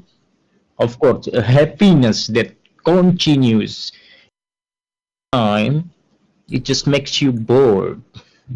And Muhammad just proposed me something that will make me bored, and I don't believe it's heaven. So no more, no more, no more in Islam itself that holds me to be Muslim, except my family. So, you know, what I understand from you, that's, you know, you say you are a Muslim, but in fact you are not, because you don't believe in anything Islam believe in, correct? So, technically, you are not a Muslim. You are just a Muslim by name now. Yeah, but Yeah. I don't want, yes, Okay. because I don't want anybody else to find that. You know, I live in Indonesia when when almost all of people from here is Muslim, and back when I was in my village where I was born, 100% of its citizens is Muslim. You know. Yeah. Well, I'm afraid. I have some encounter with a Muslim from Indonesia. If you remember, I still be. if you remember, there's a guy who offered me 5 BMW if I can answer him. I don't know if you watched the video.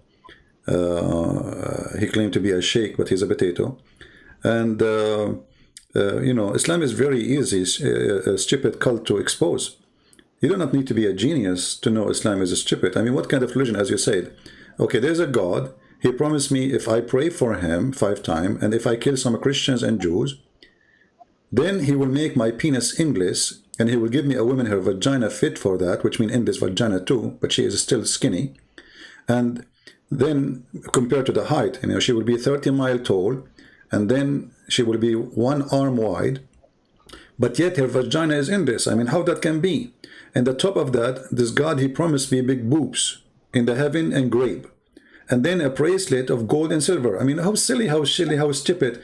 Bracelet of gold and silver. I will be able, hey, if you believe in me, I will give you bracelet of gold and a bracelet of silver, because he don't know what he said before. So sometimes he says gold, sometimes he says silver. So here you see the promises of this religion, the reward, exposing the stupidity of this religion.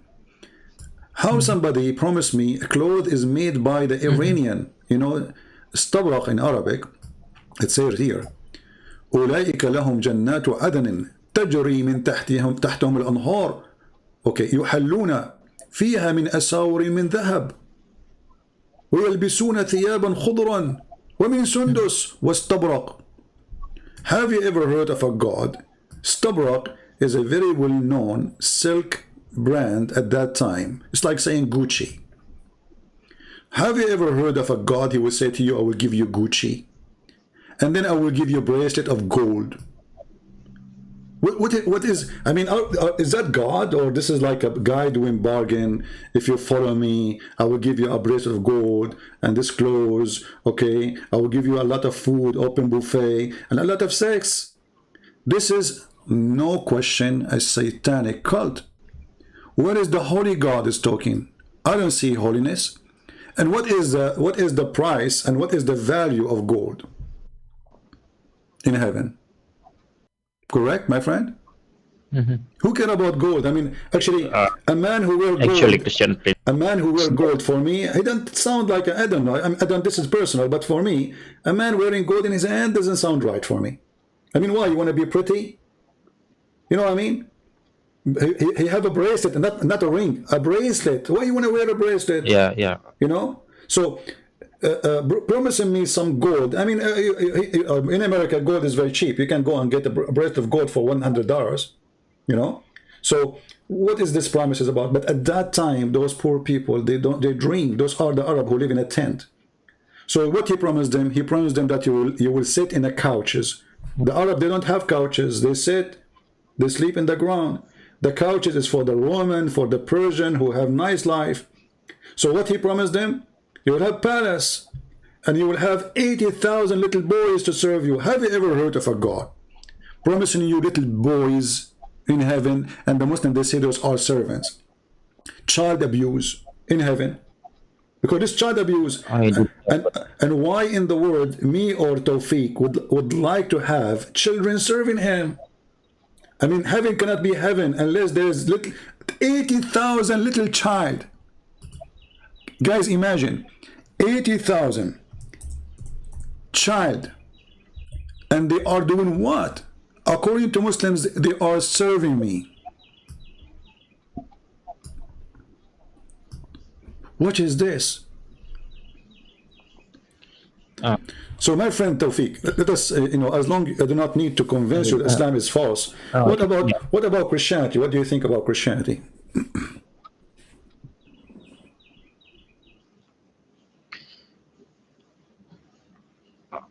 I don't know. Actually, Christianity, it sounds, if I look into the person itself, I mean, Jesus, Christian version, he's just too good, to be a person. He never commit sin, as I know, and he teach love, but there's some problem for me to think that he's God. Just imagine. Yeah, Tofiq, share with me the problem you think about Christianity. If you think there's a problem. Yes. Share with me if you think there's a problem for you to believe in Christianity. What is the problem? Maybe I can help you.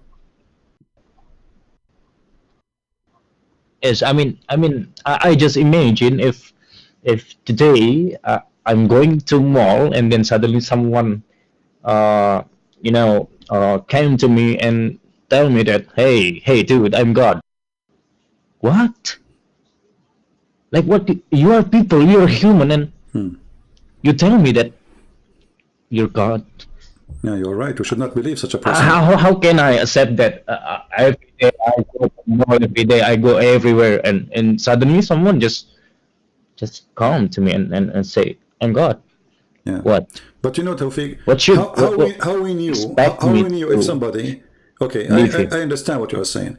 And this is actually what happened to the Jews in the time of Jesus, because, like he said to them, before Abraham I am. So they said to him, how you can be before Abraham, and all the prophets, they die, and Abraham, he died too. So they do not understand that what we see, they see a man in front of them. But Tofiq, don't you agree with me that anyone can say, I am God? Anyone. I can say that. You can say that, right? Yes. And through history, there is people that claim to be gods or they claim to be prophets, but Jesus is different. Why? Because even the stupid book of Muhammad confirm that Jesus have endless numbers of amazing miracles.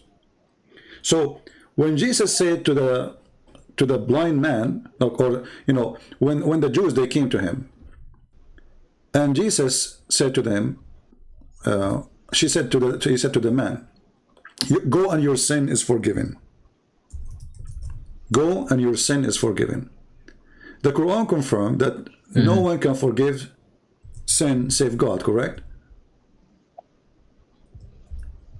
Nobody can forgive sin. Yes. So when Jesus said to him, go and your sin is forgiven. And then the Jews, they were thinking in their head, what this person is talking about? He's just a man. A man cannot forgive sin. How you say such a thing? And this is you can go and read chapter 7, verse number 48, or chapter 9, Matthew chapter 9. So, how you say such a thing? Go and your sin is forgiven. Jesus said to them, even they did not ask the question, by the way, but he can read their mind. He said, which one is easier?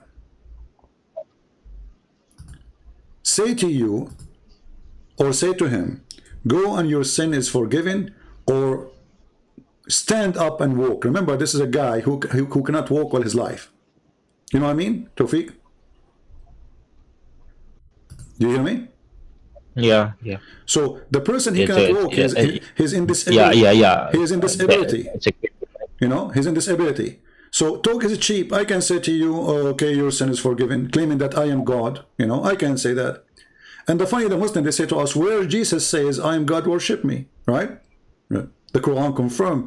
The Quran says, وَمَنْ يَغْفُرُ who forgives sin save Allah? Nobody forgives sin save Allah. So Jesus said to him, go on, your sin is forgiven. And when the Jews, they were questioning him in their mind, they did not even say. He said to them, which one is easier? Say to him, your sin is forgiven, or stand up and walk.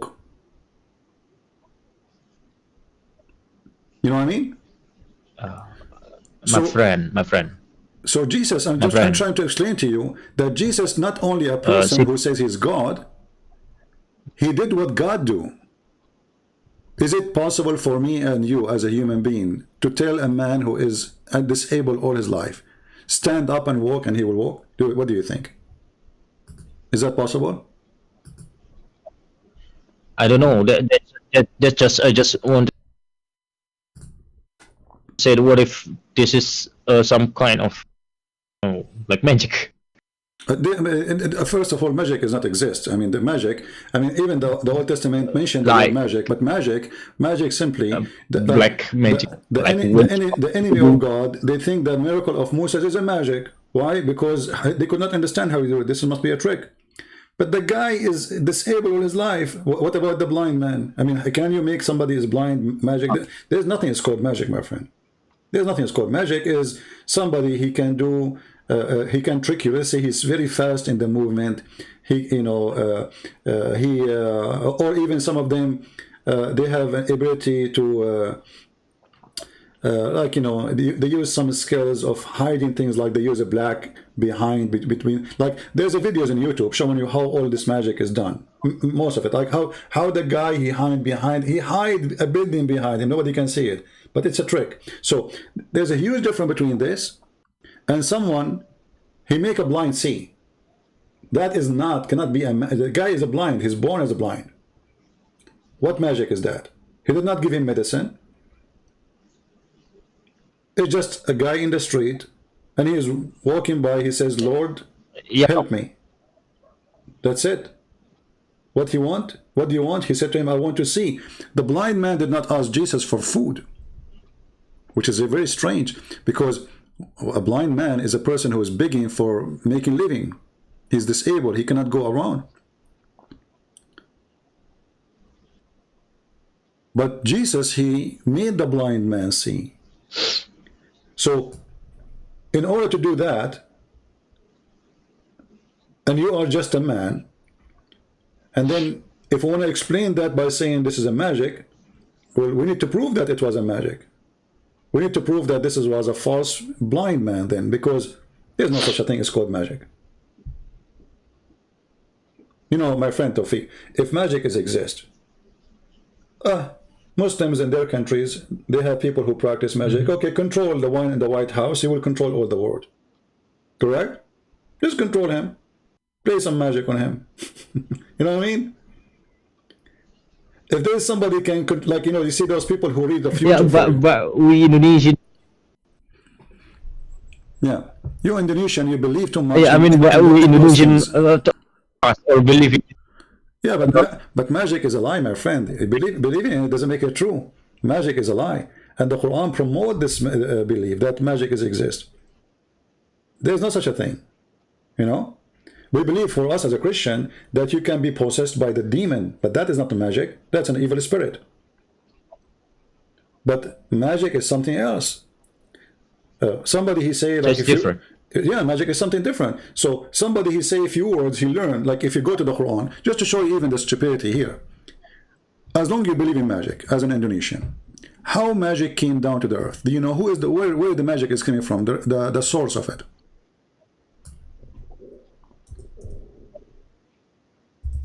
Do you know?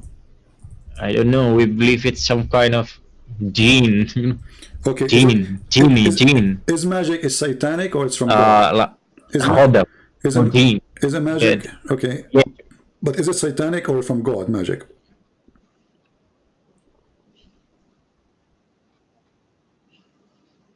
I don't know. Some people get it by praying, by fasting a lot, by Zakir, No. See, magic.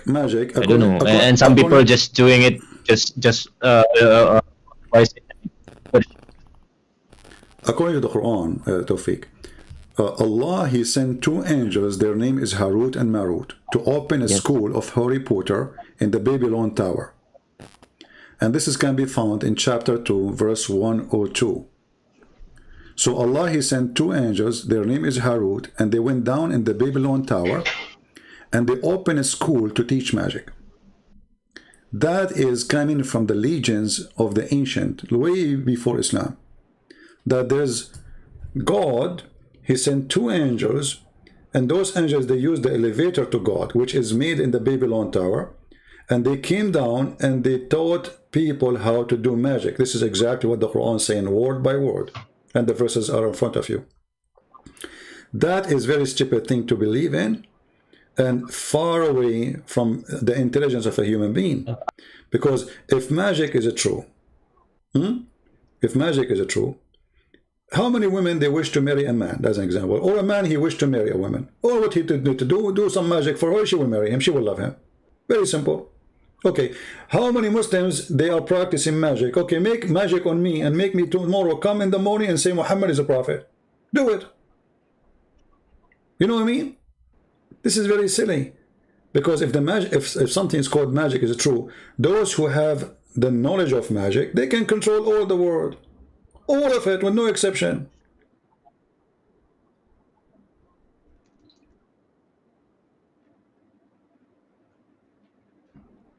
I mean, how there is somebody kind of practice magic, but he cannot put magic on me to make me believe in magic. At least, you know what I mean? If magic is true, the one who believe in, or the one who practice magic, okay, make magic on me and make me believe in magic. Right away, I'm listening. Go and say blah, blah, blah, blah, blah, blah, Christian Prince, Harut, Marut, Chatatut, Katatatatatatut. Okay, and now Christian Prince, you start, guys, I believe magic is true. Okay, what happened, Christian Prince? A second ago you were saying it's not true. You know, because I don't know what happened. You know, like come on, that's not right. Use your brain. Yes. So the Quran is a religion of magic and Harry Potter, because this is a stupid cult. Even the Arab, they keep saying to Muhammad, this is nothing but the fairy tales of the ancient. It's mentioned many times in the Quran. Now, we took the magic in the side and we learned that the magic is made by Harry Potter Allah, according to the Muslims. And I encourage you not to believe in it no more. Do you agree with me that magic is false? What do you think? Still you are convinced with magic? I won't have something to disagree with. I understand. I mean, CP. Can I ask you something? Sure, go ahead. It's about Muhammad, right? I know something about him that said love the orphans. Love orphan? You know, is it love orphan? Is it good from him? Muhammad, he never said do good to the orphan. Love the orphan, right? He said no. He said have F the orphan. To F the orphan. Since when? Effing the orphan is love. You know? Like there's verses in the Quran speak about the orphan to be good to them. Tell me that but you have to be good to the orphan. No, okay, he said he can be good to the orphan, correct? Okay, let us see. But if you go to chapter 4, verse number 3, he explained to you how to be good to the orphan is by to F them, to do nikah. Okay, and if you fear that you shall not be able to deal justly with the orphan girls, then do nikah to a woman of your choice. Okay, have you ever heard of a charity? And the charity is saying, if you are an orphan, you have to take off your clothes for me and your panty and go to the bed. And in return, I will feed you. I will give you a shelter. Is that how you deal with the orphan? Orphan mean they are children, they are kids, correct? We don't say orphan for someone who is 20. 20, a woman, she is 20 years old, she is not an orphan, correct? When we say orphan, what orphan mean? Somebody is a child, right? Okay, so be good to the orphan. Muhammad, he said that many times. Okay, that's wonderful. Right? So be good to the orphan. Muhammad, he said that, and we agree he said that. But how? By raping them. And different, the Quran says, give them their money, etc. No problem. Okay, give them their money. But this is what the Arab used to do before too. Isn't it Muhammad himself, he was an orphan? And the Arab, who they are pagan, they take care of him. Even they send him to a nursing woman. They send him to different tribe because no woman, she can give him milk according to Muslims. So they take care of the orphan. Arab before Islam, they take care of the orphan.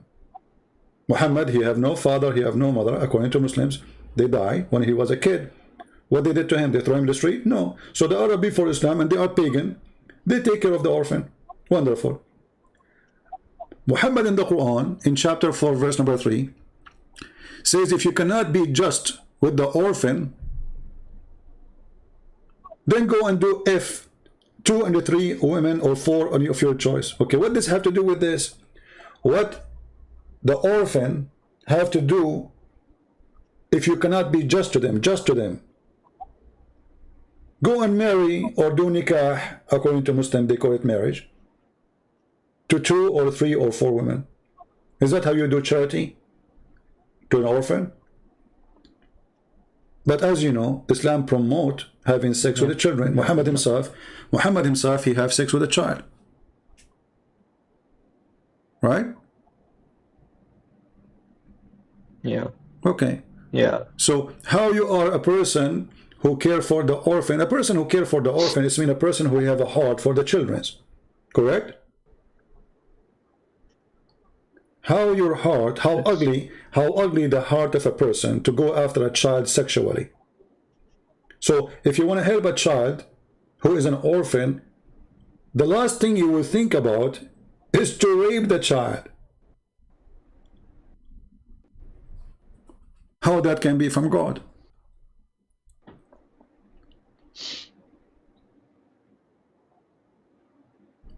What else, Tofiq, can I help you with?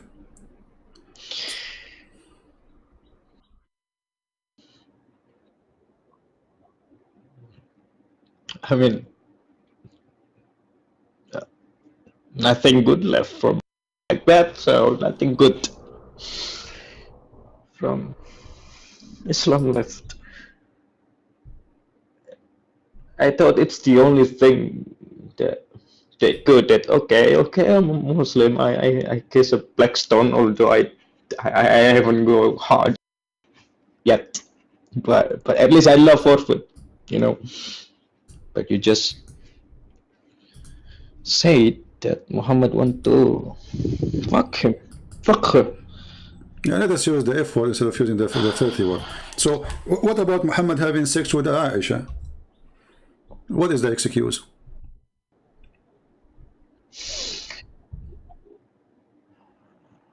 I don't have excuse. Yeah. I know right from the beginning, when I know about that fact, I feel something's wrong with him, you know. And many Muslims are better than Muhammad, even before I question about Islam. Just, yeah, well, you know, someone else is better to be a prophet than him. You know.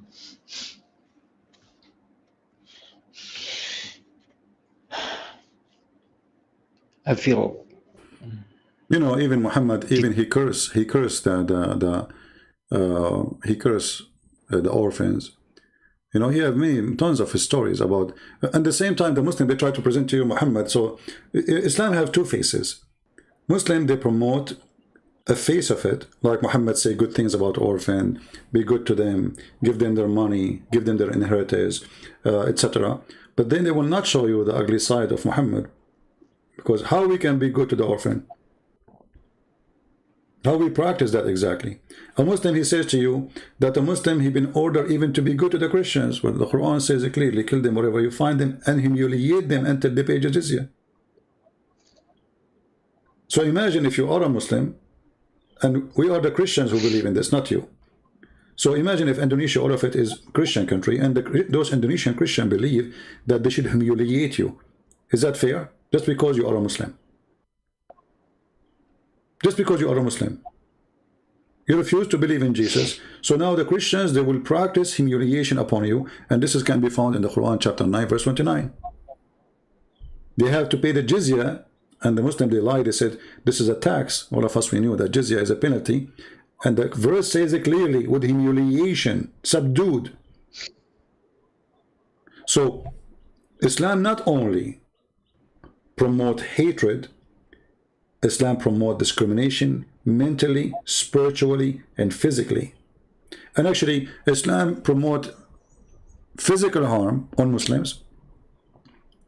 I don't know if you remember the story of the guy who did a theft. You remember the story? A guy who did a theft. Muhammad, he said to them, go and kill him. Which one? There's a hadith. There's a hadith where a guy he stole something, so they brought him to Muhammad,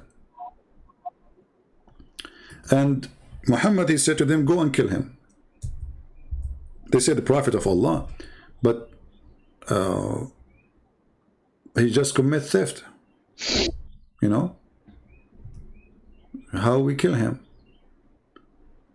So the guy, he came again. They cut his hand.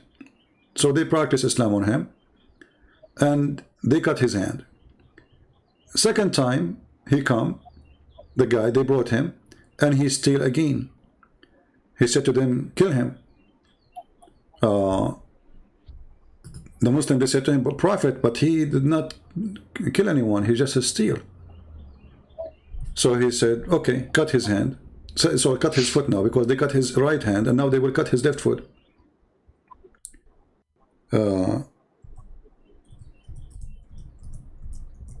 And the guy, the story keeps saying that the guy, he stole first time, they cut his right hand. Second time, he cut his left foot. He stole for the third time, they cut his left hand. Listen carefully. And then he stole for the fourth time. For what? For the fourth time. So now the guy, he have no hands, he have no feet. He have no hands, he have no feet. Okay. The Muslim, they say Islam is religion of sense. Islam is made, the punishment is made to prevent people from doing wrong. But when you cut the hand of a human being, and Muhammad, he made it clear, for an egg and more. For an egg and more. What this guy after that will do for a living? Nothing, because nobody will hire him. And then you cut his foot. What this guy will do for a living? He cannot now, he lost one hand and he lost one foot. Either he will be a beggar in the street, or he have to be a thief. Then he steal for the fourth time. So now he have no hands, and he have no feet. And guess what? He stole again for the fifth time.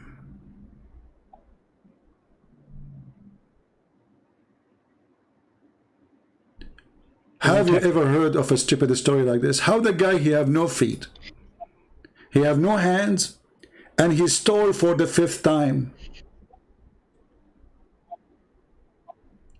Here we notice something, that Islam is not only violent, stupid cult.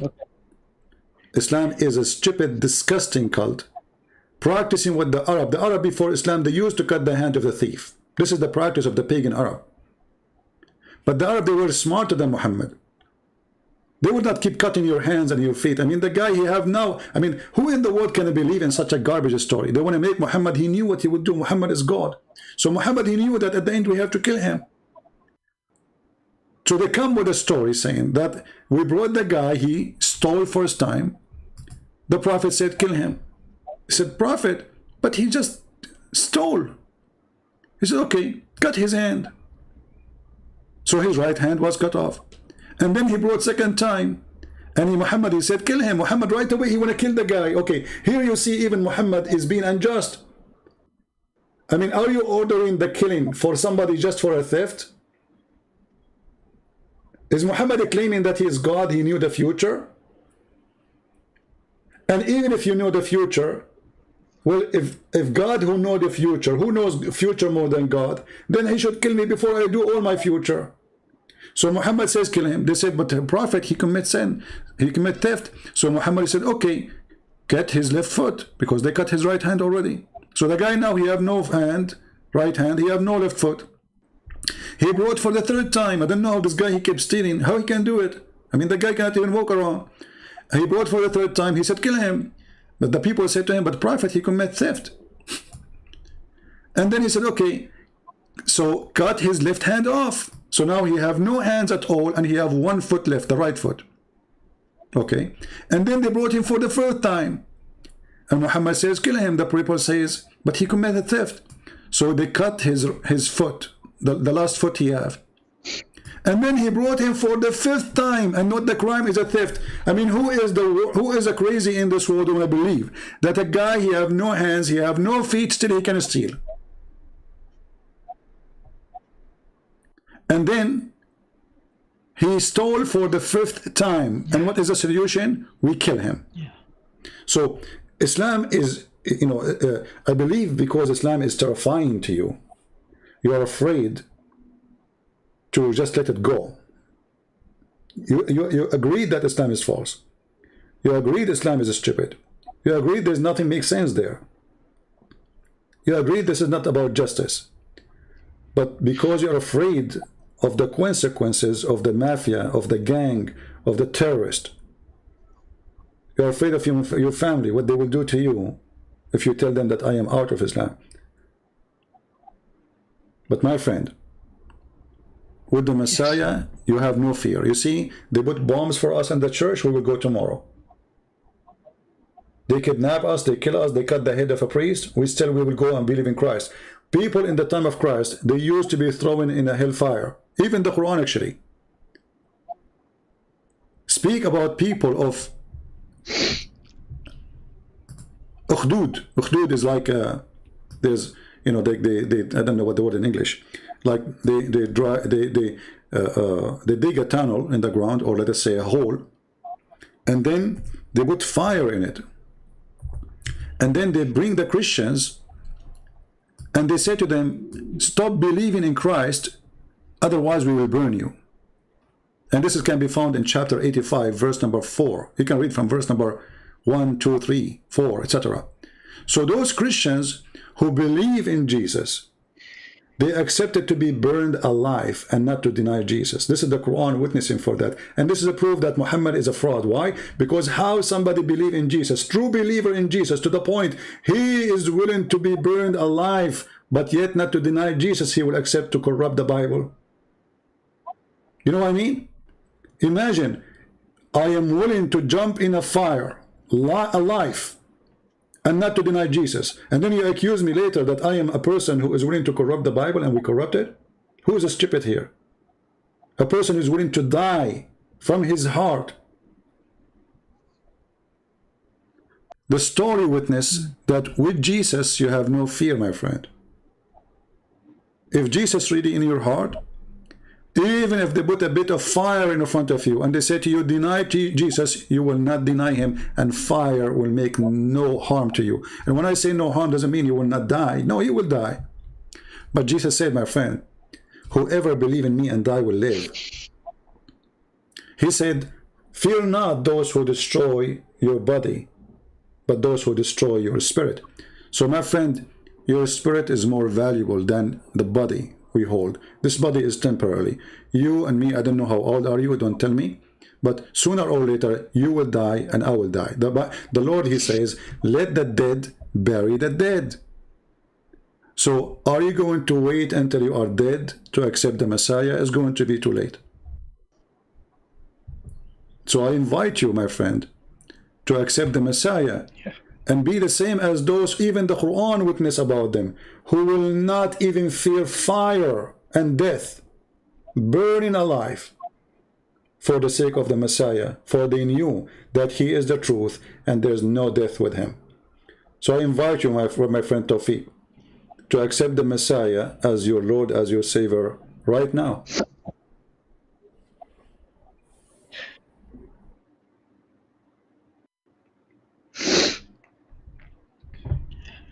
How to start? How to start? Very simple. I'm sorry. Very simple. How to start? Very simple, my friend. In Christianity, we don't, we don't believe in something called like a ritual of God. As much we believe that this is between you and God. So I say to you, say whatever you want to say to Jesus. That whatever you want to word you express, I accept you as my Lord, as my Savior. You're my God. With you I live. Anything you want to say to him, you say. This is Christianity is a special relationship between you and God. It's not a written book. The Bible is not Christianity. The Bible is a book about God. But the Christianity is you being a Christian by following Christ. Christianity is you opening your heart to God and say whatever you want from him. You see, when they asked Jesus how to pray, he said, say like this, our Father art of heaven. So for you as a person who want to believe in Christ, you have to believe first that he is your Father. Our God, he is your Father. And that Father, he have a good heart. He have a lovely heart. He'll love you. He don't expect from you a decorated words, a poetry.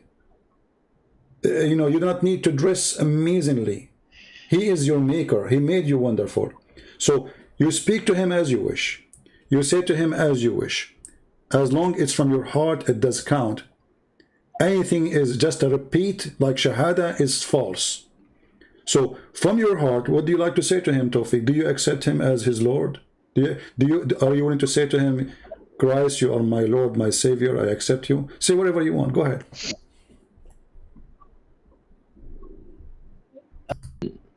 How to know him first? I want this kind of relationship with God, whoever is he or it. In Islam, I never feel relationship with my Creator, with Allah. No personal relation. So I don't know who is him. Now I want to know who the God is. How just how to know the true God. There's a lot of gods. No, there's no. You can call Zeus. You can call. Yeah, Tofiq. But Tofiq, there's many false gods. There's only one God. Yes. But however, you see, you as a person, think about it carefully. There's God who can be, he want to corrupt me, want to make me a bad person. Islam speaks good in outside. Islam is like a grave, covered by marble, a white marble from outside, but inside is dark. The second you start digging, the second you find out how filthy it is. So ask yourself, if Jesus is not God, how in the world he say love your enemy? And now forget about the miracles he did. Love your enemy. Imagine, Tofiq, if you and me and all the Muslims in the world and all the Buddhas and all the Christians and all the Hindus, everybody, love his enemies, don't you think this earth became heaven? Just one sentence from him, not a book. Just one sentence of Christ. So love your enemy is how to know God. If you are a person who can practice one sentence of Christ, you know God. You know him very well. The rest is too much talk. For this is the essence of God, is love. Love your enemy. Because if you cannot love your enemy, you love who? That's mean the love you have is normal animal love. The mother, she loves her child. You know, the cat, she take care of her babies. She's a cat, but still she cares for them. She loves them. She defends them. A chicken, she defends her chick. So God, he put certain kind of love in our heart, like family, ethnic group to each other, tribal, etc. But there is bigger love. This is the love of God, where you forgive so you can be forgiven. So Christianity teach you, my friend, if you want to be with me, the true God, you love me as I love the world. How God he loved the world? God, he loved the world, so he sent his only begotten son to save Tofiq in Indonesia, even though he's a Muslim, even though he don't believe in Jesus. Yet Jesus came to you, my friend. So by following one sentence of Christ, you know God. He loved the world. Can you love the world like him? Imagine if we say to ourselves, you know what, from now on, I'm not going to hate no one. No Hindus, no Christian, no Jews, no Muslim, no neighbor. I'm not going to hate anyone. I'm going to be a new person. I love everybody. Even those who hate me, I forgive them. Then you are in a different world, actually. You are living like... It's hard. It's very hard, for sure. It's very hard. It's not easy. But who said that? Who said that leaving something, you know, doing bad, it's very easy? And I think you agree with me. Like, how easy it is to invite people to a party of sex and drinking and drugs. Everybody come. Correct? People like it. Just say to them, okay, who want to go to the casino right now? Everybody will go. Who want to have a flight to the casino, stay for 7 days in Las Vegas? Everybody will go. But if you say, who want to do charity for 7 days, helping old people, how many people will join? How many people will do volunteer to help an old person? Always satanic things is easy.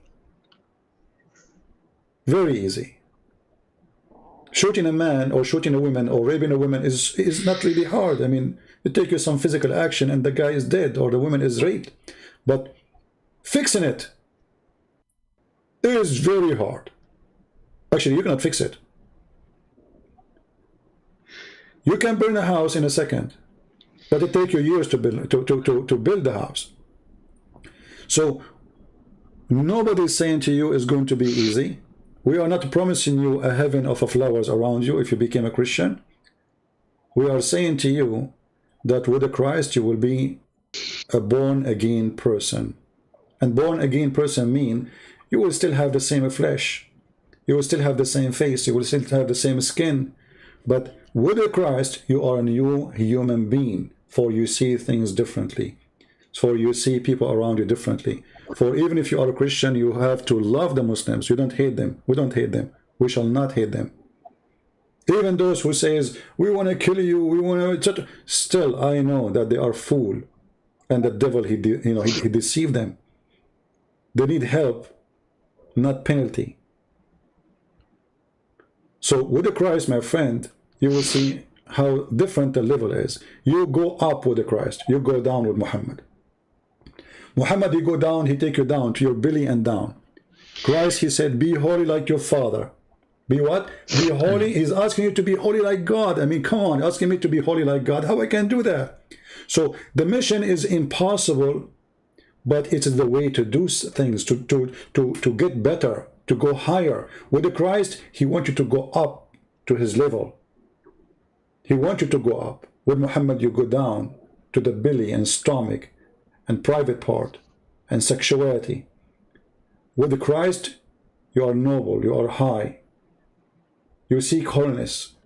So because you seek holiness is not going to be easy, but trust me, the more you seek it, the more you enjoy it, even if there's pain.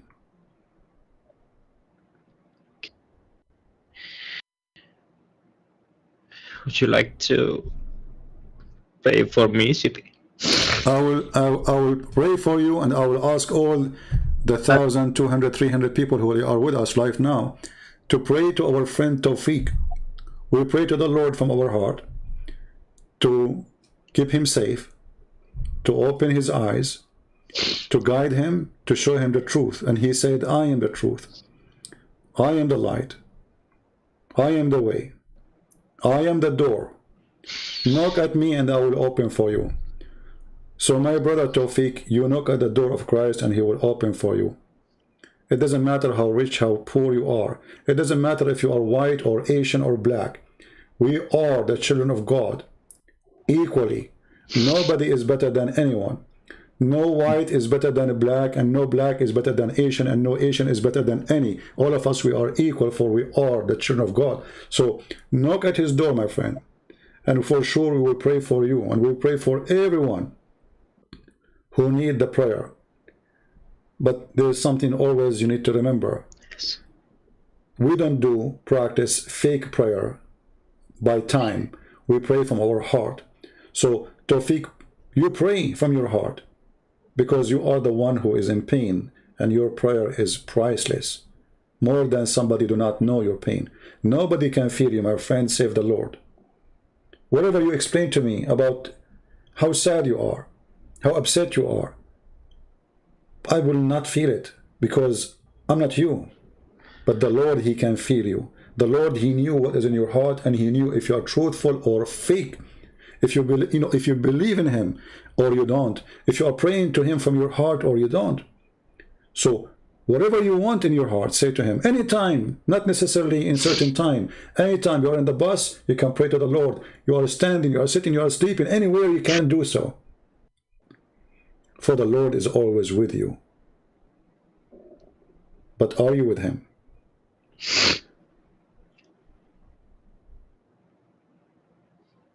I'm coming. Do you accept him, my friend? Do you accept the Messiah as your I'm Lord? sorry, I'm coming. You are what? I'm coming. I acknowledge, I accept Jesus as my God. I mean to that. And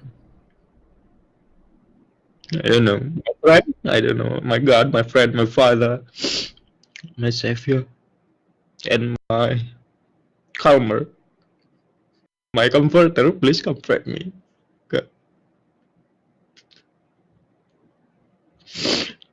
I accept him. I mean to that, my I friend. want to know him more.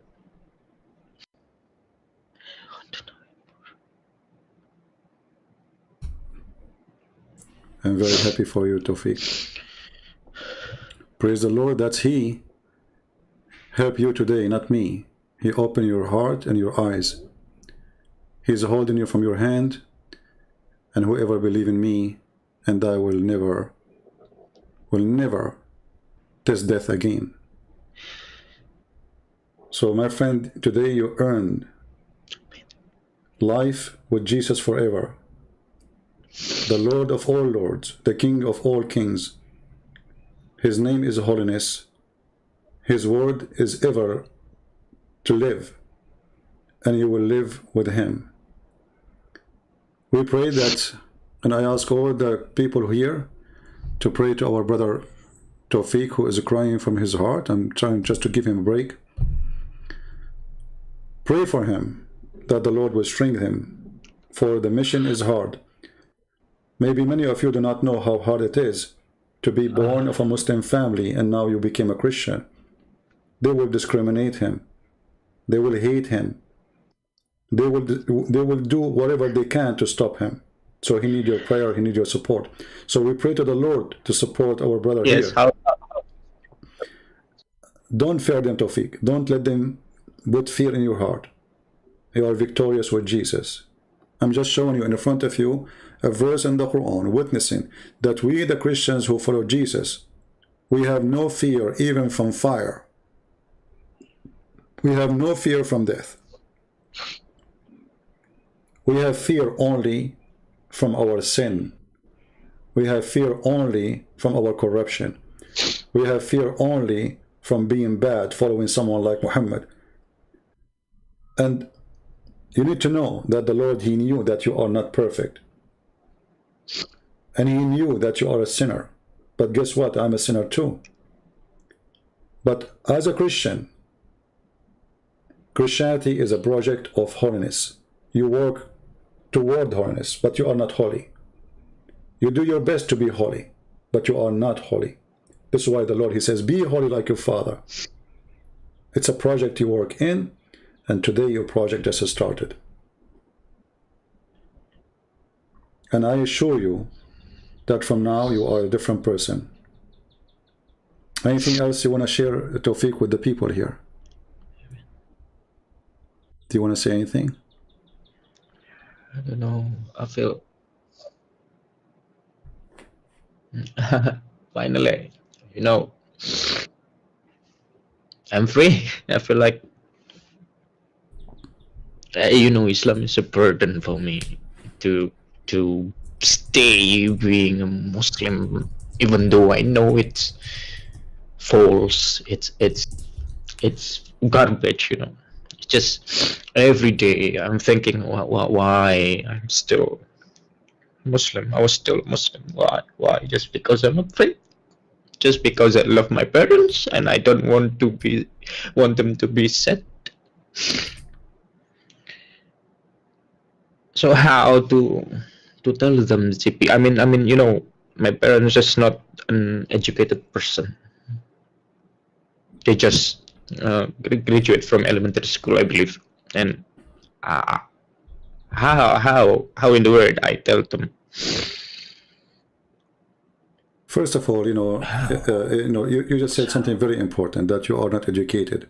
But education is not really a high school as much it is how much you know and how much you are ignorant. But all of us at the end of the day are ignorant.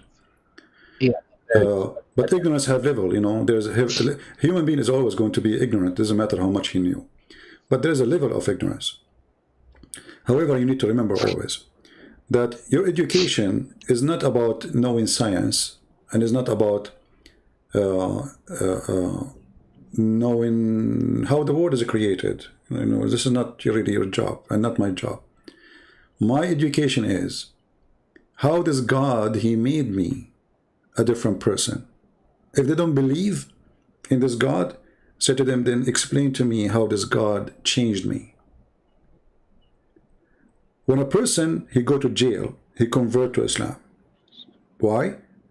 Because Islam is perfectly fit for somebody he loved to be a criminal. Teach you violence, killing, hatred. With Christ, if you become a Christian, would believe in Jesus in jail, you will regret and you will leave all those things. In Islam, you will do the opposite. So the easiest way to tell people that you are a Christian is to show them the fruit of Christ on you. The Lord, He says, from their fruits you shall know them. From their fruits you shall know them. So you go and you will be blessed with the fruit of Jesus. And then you show them the fruit of Jesus within you. So this is something you have to work in yourself. From being a Muslim, like a second ago, you were saying, I mean, before we started talking, you said the F word, right? With the Christ, this is not a language we use. Hate is not a language we use. Practicing hate is away from us.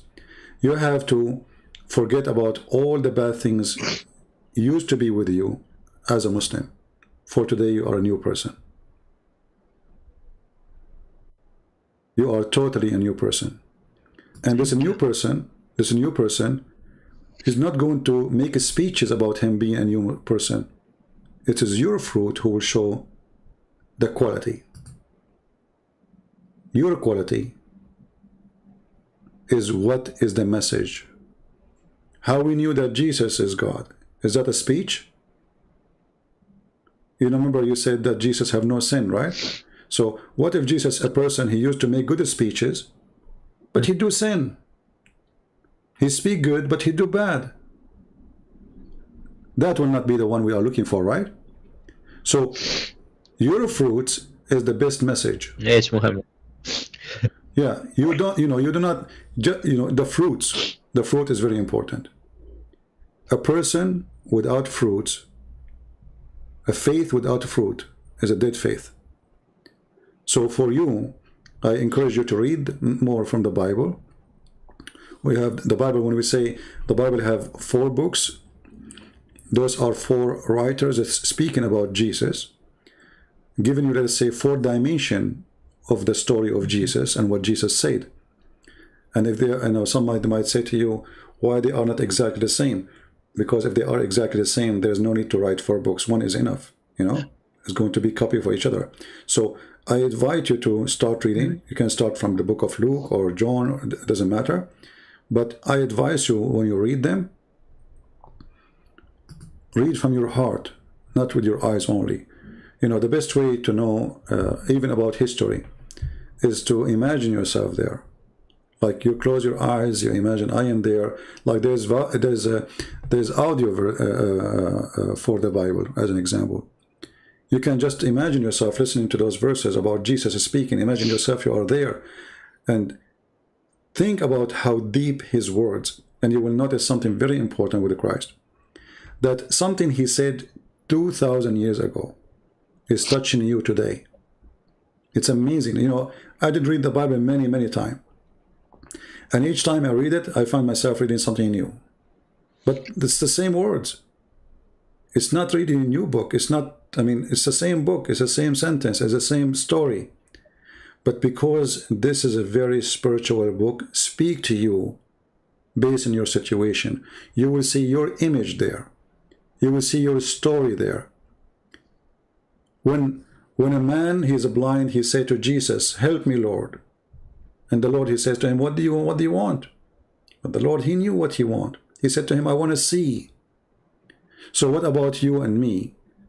We are blind and we want to see. Don't ask Jesus for food.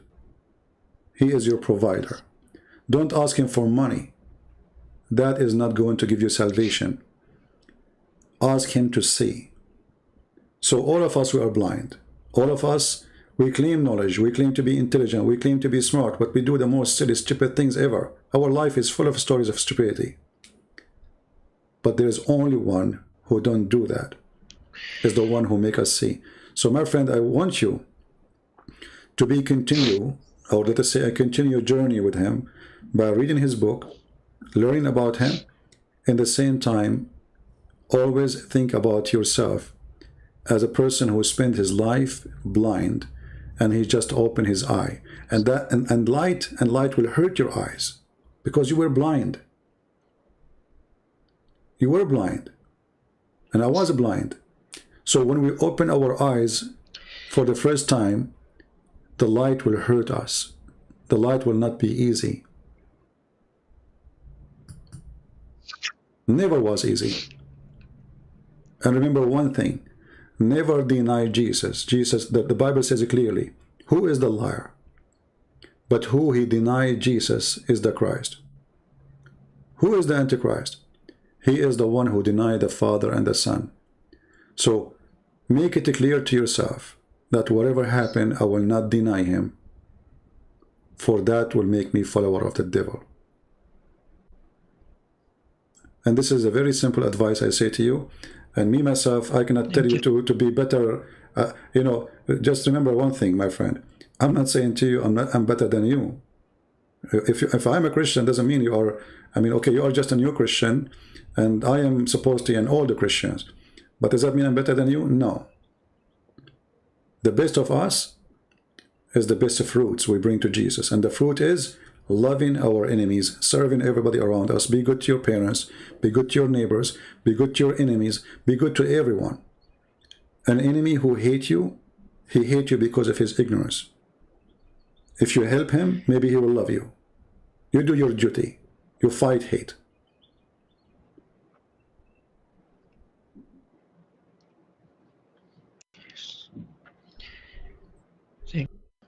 All right, my friend. I'm so happy for you, and feel free to call me anytime you want. Thank you, sir. I will give you a break. Don't call me sir. I'm no sir.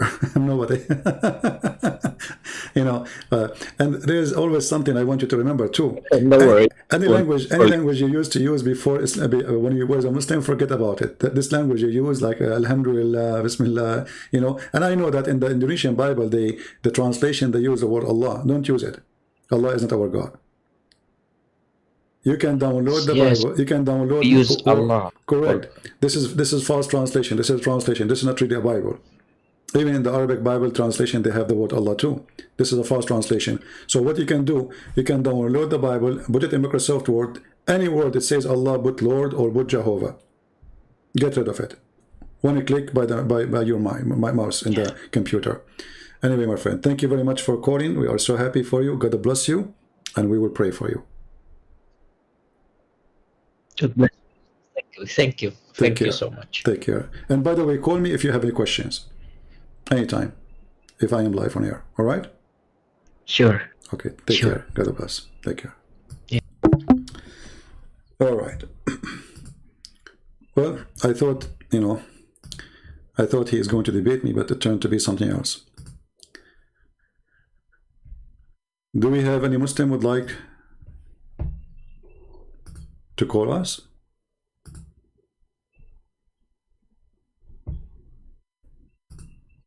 Any Muslim want to say something to prove us wrong in what we said or what Tofiq he said?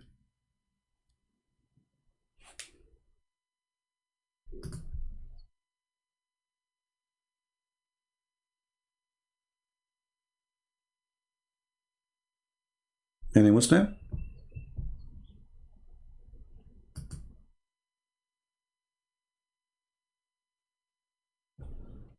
The man, he cannot give you wisdom. Wisdom comes from God. Human being, if you have wisdom, he will not be even in this earth. If we have wisdom, we will not be sinners. If we have wisdom, we will not be doing all the wrong we do. We know it's wrong when we do it. And yet we claim to be smart. But the difference is with the Christ is that Christ, he is the opposite of you. But yet, still he loves you with all what you do. All the bad. You see, when we say Christ, he died because of our sin, Muslims, they make fun of it. They say, isn't it Jesus died for your sin? And they think this is like very silly, like he died for our sin. So now you can do sin as much you want. No, in Christianity, you don't do that. It's in Islam. In Islam, you say Shahada, you sin as much as you want. Actually, there's a verse in the Quran saying clearly that Muhammad have a free license for sin, as much as he wish, for the past, for the coming time. That is in Islam, chapter 48, verse number 2. And the Muslims, they try to make it look nicer. They say fault, but the translation is false. The Arabic word is dhanb. And anyone, you can copy the word actually and post it in the Quran, and you'll find the word dhanb appear always as sin. And if you change the translator, you will see it says sin. That Allah may forgive your sin. And here you notice something very important. With the Christ, your sin is forgiven if you repent from your heart. It's not maybe. It's not maybe. There's no maybe with Jesus. This is why Jesus, he said many times in the Bible, go and your sin is forgiven. Like when he spoke to the women in Luke 7, verse number 48. Go and your sin is forgiven. Or in Matthew 9:2, when he said to the man, go and your sin is forgiven. With Allah, even Muhammad himself, Allah saying to a God he worshipped, may Allah forgive your sin. And here you see an exposure for the false claim that Muslims worship one God. Because if you worship one God, this God is speaking to who? He is wishing who?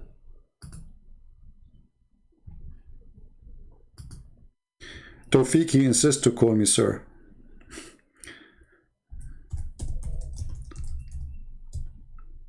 And I don't like the word sir.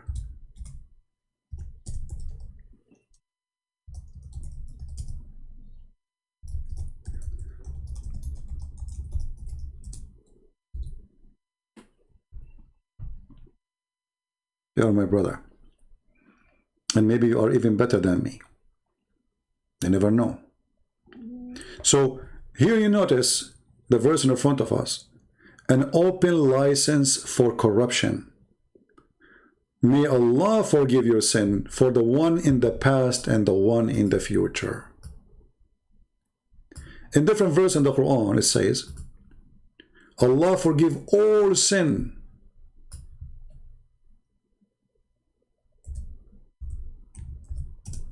Except worshipping someone beside him. What is the condition to be forgiven in Islam? If I show you the condition to be forgiven in Islam, you will die laughing. As an example, just to show you how silly this cult is, how shallow.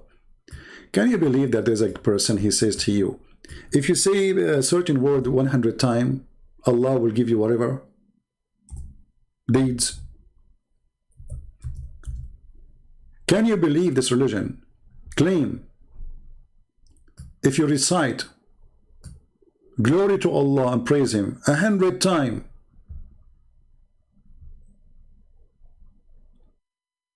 Allah will not suppress him on the day of resurrection? Do you see how easy it is? So I go, I do all the garbage, I do all the bad things, and then I say, praise be to Allah, praise to Allah, praise to Allah, and that's it, I'm in heaven. How this can be from God? Have you ever heard of somebody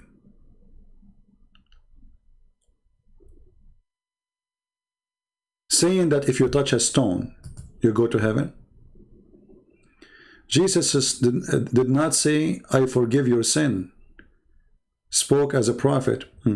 Just to show you here how Muslims they answer, and they show you how silly their desperate answers.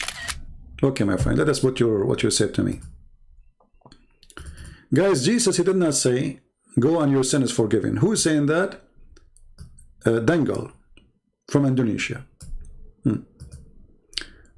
Listen carefully.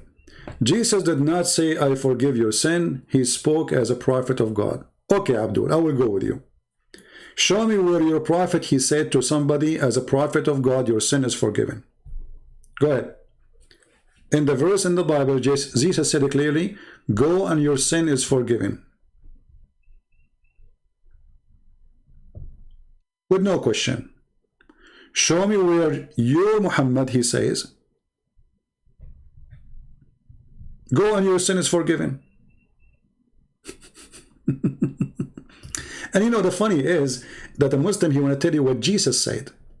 They are the expert. I mean, they can't explain even their book. They can't even explain what the word Allah mean. And suddenly, in a second, they want to say to you, I'm going to teach you the Bible now. Jesus did not say that. Well, it says that in the front of your eyes. He says, go and your sin is forgiven.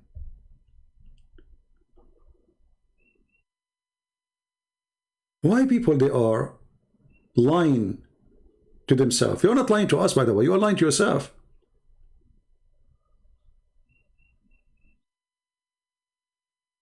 Even the Jews, they say, this guy is committing blasphemy. He is forgiving a sin. Who do you think he is?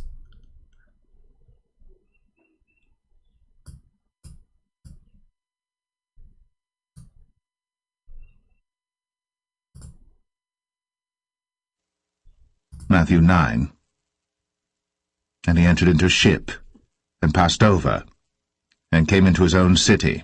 And behold, they brought to him a man sick of the palsy, lying on a bed.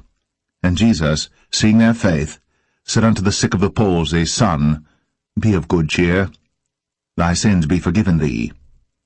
And behold, certain of the scribes said within themselves, This man blasphemeth. And Jesus, knowing their thoughts, said, Wherefore think ye evil in your hearts? For whether is easier, to say, Thy sins be forgiven thee, or to say, Arise and walk? But that ye may know. So then go to try, my friend. Very nice try. While Jesus was busy forgiving sin and healing people, Muhammad was having sex with the wives, and sex with the maid, and sex with the children. That is the truth which is hurting your feeling. Jesus not only he said to the man, your sin is forgiven, he said to them, he even saw, he knew their thought in their mind. Actually, the Quran confirmed that Jesus can tell you what is in your mind, can tell you the unseen, for Jesus is God. He can tell you even what you hide in your houses. The Quran says that. How Jesus knew that? And here this is confirmed here, that Jesus, he knew what they are thinking. Did he not say that? He knew their evil thoughts. So he said to them, okay, which one is easier? To say to the man, go on, your sin is forgiven, or rise and walk? And Jesus, knowing their thought,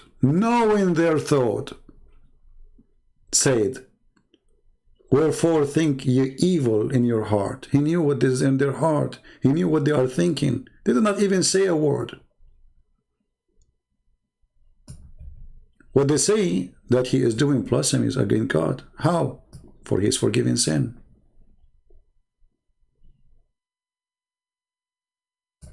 He said to the man in front of their eyes, go, your sin is forgiven.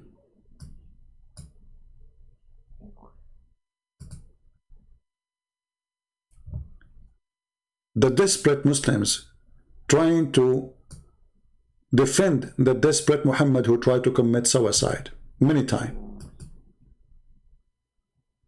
Why Dangal, why you don't call me, my friend? I mean, why you are in the chat? Why you don't? What is your fear? Hey people, don't you think this guy, he can really give us good answers? Don't you think we can have a nice conversation, me and you? Why you don't call me? Why you don't call your sheikh in Indonesia, telling him, hey, come on, go and call this guy?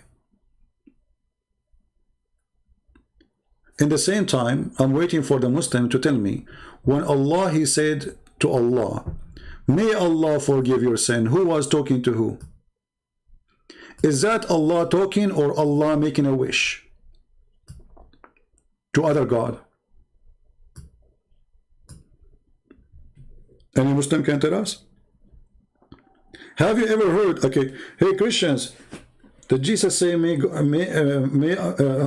okay, I am God, and then I say to you, may God forgive you. Okay, but you are God.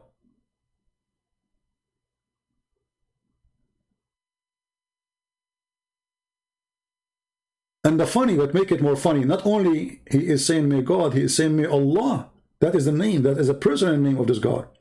So who's talking? Any Muslim can help us? If this is Quran and every word in the Quran is made and said by Allah, who was speaking there? Obviously it cannot be Allah. Because if Allah is speaking, he will not say, may Allah forgive your sin. That will be silly. That will be stupid. And how come Allah is not sure if the sin of Muhammad is going to be forgiven or not? Why is making a wish?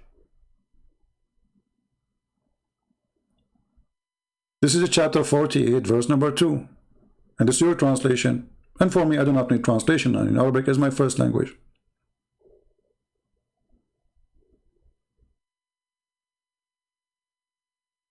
Any Muslim? So you Muslims, you go and you follow a man. He himself is not sure even he will go to heaven. Actually, just to show you how stupid Islam is. If you ask a Muslim, is your salvation guaranteed if you do pray 5 times and blah, blah, blah, blah, blah, blah? He will say, yes, brother, the Quran says so. Okay, let's see.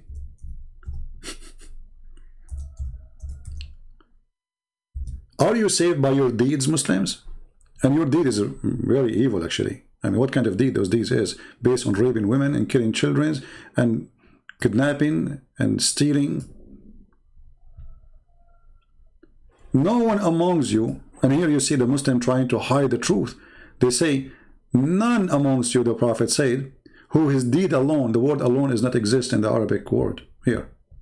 You can take, just to be sure that I'm not making fun of you, you can take this hadith in Arabic, copy it as it is, and post it in Google Translation. And let me know if you will find the word alone. It's not there. They add the word alone to save Muhammad from his stupidity. However, other translators, they did not add the word alone, and that got them busted. So here you will see, read carefully. Messenger of Allah says, follow the right path, the faith of faith strictly, okay, and steadfast, okay, and keep in mind, none of you can achieve salvation through his good action. Do you see it? Keep in mind. He did not say alone. This is a different hadith. Let us see a different one. This is the same hadith, different translator. Abu Hurairah reported, the father of the cats, that Allah Messenger said, none of you were rescued by his work. Where is the word alone? Anyone can see it?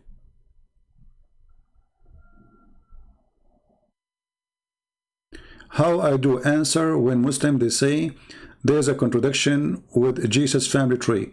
When a Muslim he asks you that, I mean, look who is talking. Isn't it then they believe that Mary, she is the sister of Aaron and she is the son, she is the daughter of Amran?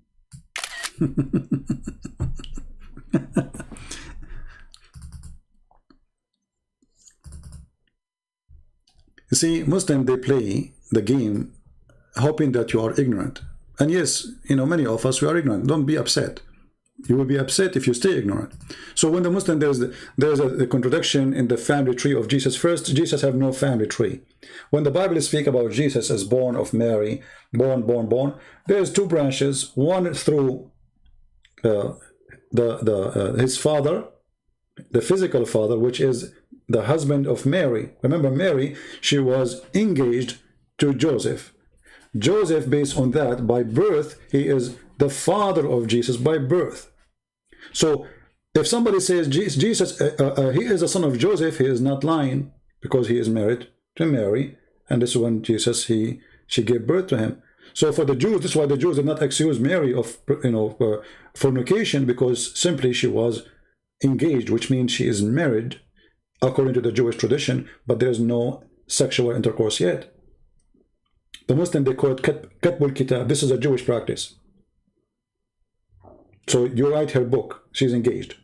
The second you do that, she is a wife, but she don't go to the house of the husband. This is why you will never see anywhere that the Jews accuse Mary of fornication. Why? Because she's already married. So when the Bible speaks about Jesus, the son of Joseph, and Jesus, the son of Mary, still both are correct. Both are correct. Very simple.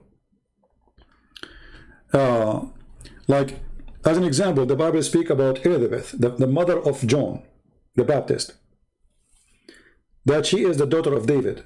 But is she the daughter of David really? No. She is from the tribe, from a family who belonged to David, the priest. But she is not really a daughter directly. So this is their contradiction. But however, the Quran saying clearly that Mary, she is the daughter of Amran, but Amran is the father of Moses. How such a stupid thing happened? I mean, this God, he did not know the Trinity, we got it. This God, he did not know the correct name of Jesus, he called him Isa, okay, we got it. Mary, suddenly she became the sister of Aaron, and she is the daughter of Amran, which is the father of Moses and Aaron. So when the Muslims, they come to you with something they call it contradiction, we laugh at it. It's a contradiction for the fool, not for us. All right? Now, listen carefully here. We go back to the topic. Are you saved with Muhammad? Muhammad, he said to you, do Hajj. Look, just to show you how this guy is crazy, this man, Muhammad, this is explained why Muhammad, according to Zakir Naik, Muhammad is mentally ill. That's why he tried to commit suicide many times. We played the video for you in the beginning. But this is explained the stupidity of Muhammad. How you say that if you touch the black stone, Allah forgive your sin. How you say that if you say Allah, Alhamdulillah 100 times, Allah forgive your sin. How you say if you do Hajj, Allah forgive your sin. How you say if you kiss the black stone, you know. So all those things is contradiction for what he just said. Your deed will not save you. What will save you? Mercy. That's all. And this is a total contradiction for other stories too, because Muhammad, he said, it's not what you do, it's not your belief will save you, it's your destiny. You remember? Your destiny. What destiny?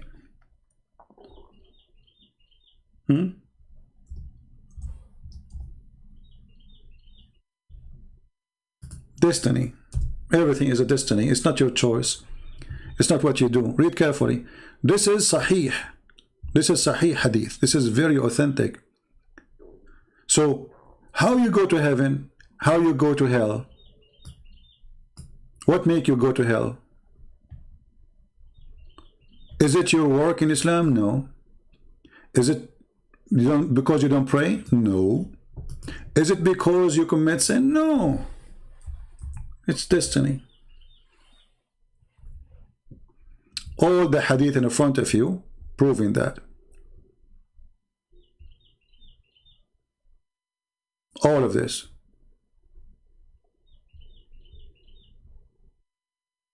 Read carefully. This is Sahih al-Bukhari, one of the most authentic books after the Quran, saying that a person, Muhammad, he swear by Allah. Read carefully. After Allah, he write your deeds when you are in your father backbone, which is funny. He said, swearing by Allah, that one of you, he will act as people of hellfire. He will act as what? As people of hellfire. And then when it's written by Allah, take over and you go to heaven. And the opposite, a person who goes and he act the people of heaven, and then what is written by Allah, take over and he go to hell. Read it in front for you.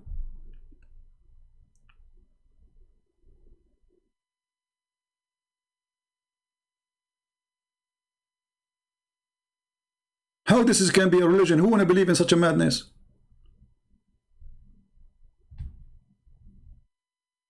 Who as a Muslim believe that all the work you do all your life praying to Allah will overcome or overwrite or programmed by Allah, and then you act the opposite and you go to hell? Is that fair?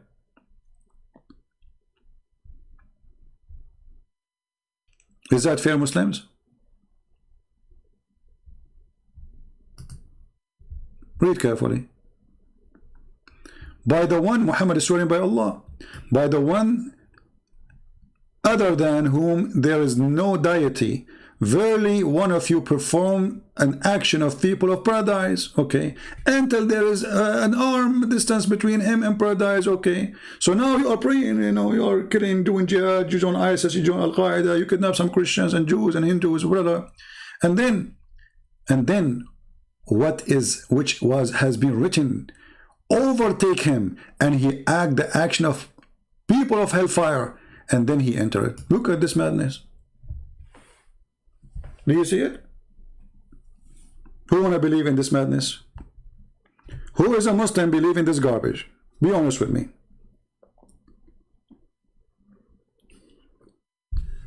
Who is a Muslim is willing to call me and get me busted that this is a true, that this is justice, that there's a God, he wrote for you your fate, and then what Allah, he wrote for you will take over at the end of the day. So at the end of the day, you do good, you do bad, you believe, you don't believe, you convert, you don't convert, it doesn't matter. It's what Allah has written for you. Do you see it?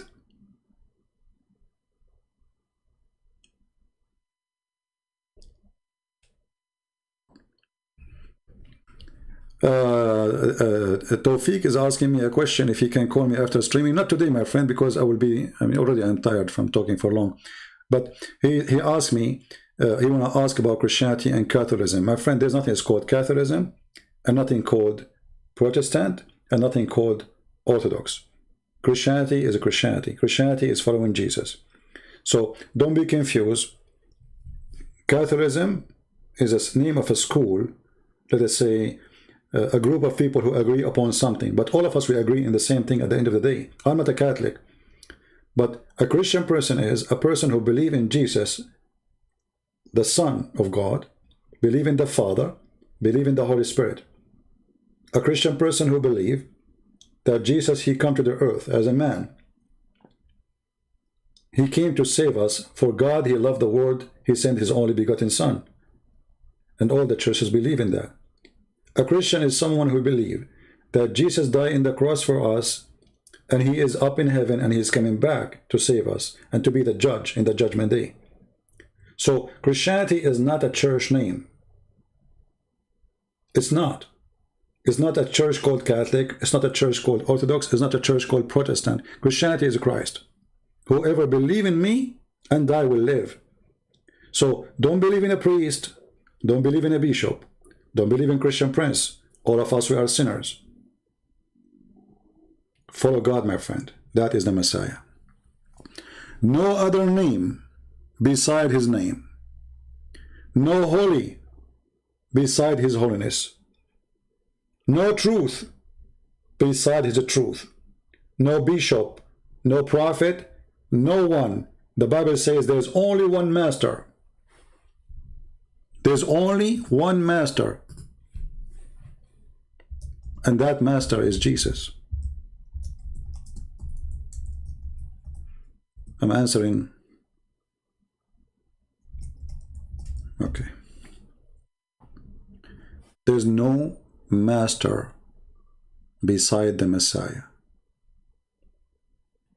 And there's many verses in the Bible that speak about that.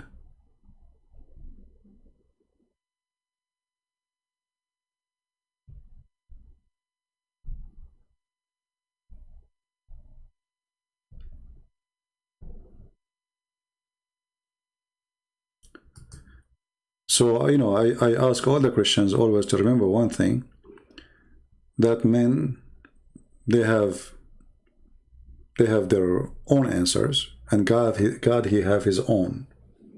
And it doesn't matter how good I am in answering a question you gave me.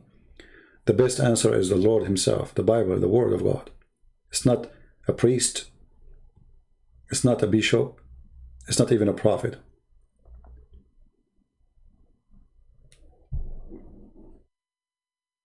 In Matthew chapter 23, verse number 10 says, neither be you called masters, for one is your master, even Christ.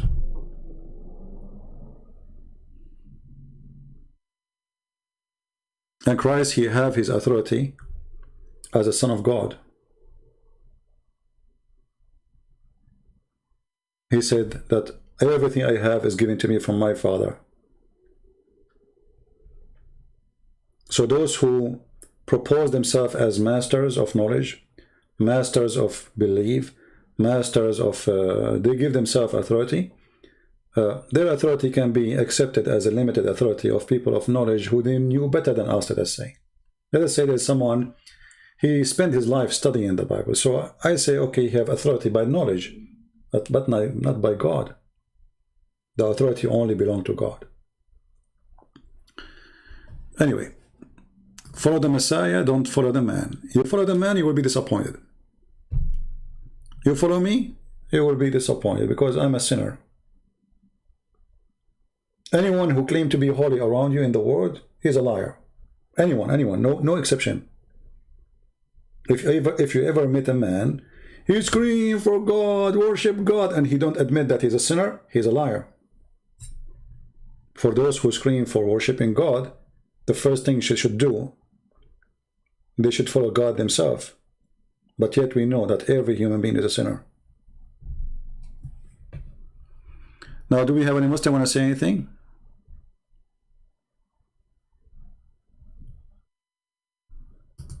Anyone?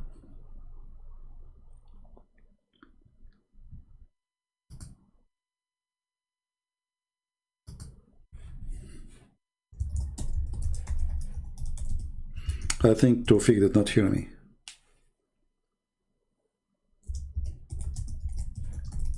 Maybe he is not in the chat.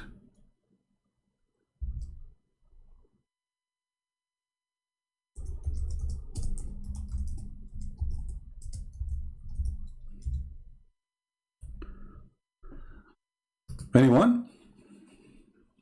Do we have any Muslim? Based on what we see, and by the way, now the video is long, right? So those who download the video, cut the pieces. Every one of them is a topic by itself. Cut the pieces, make it 10 videos. Make it 20. You don't have to upload it all as it is. And you know, I always want to ask you, excuse me if my stomach is talking. I think Jibril is inside now.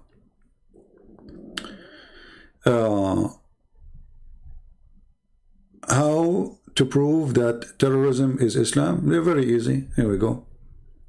Is Muhammad a Muslim, true Muslim or not? If somebody says to you Muhammad is not true Muslim, he's a joker. Muhammad, he said, Nusurtu bil-Ru'b, I've been victorious by terror. And the Quran have tons of verses about Allah will install terror and horror, and he will hit the necks and cut their necks, etc. So Muhammad said clearly, I've been victorious by terror. He was victorious by what? Terror. Do you see the word terror? You do not need to prove it, it's there.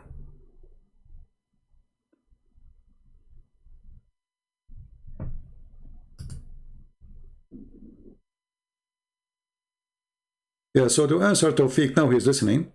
You know, for us as a Christian, we should follow Jesus. Is not important the name of a church. The important is if the church is following Jesus, not following the church. So let us say you saw a sign, it says, the Church of Jesus. The Church of Jesus. Okay. But if the sign does not agree with the book of Jesus, then this church is fake, is false. So before you go to a church, my friend, regardless if it's called Catholic or Protestant or Orthodox, first you read the book, confirm your heart with the Lord. So then if somebody want to give you false information, doesn't matter what the name of that church, because there's liars everywhere. There's deceivers everywhere. So when you have knowledge by reading the book, knowing what Jesus said and what Jesus taught, then nobody can deceive you and lie to you or give you false information. So I can debate a priest if he is giving me false information, not because I like to debate him, no, because he's giving me false information. But how I know he's giving me false information if I do not know myself? So I have first to study the Bible, read it carefully. So if somebody tries to feed me some false information, I know how to stop him. Right? Read, my friend, read. Orthodox Church of Israel, he says we need to follow the apostle. Exactly. The apostle, my friend, they followed Jesus. They did not follow a bishop.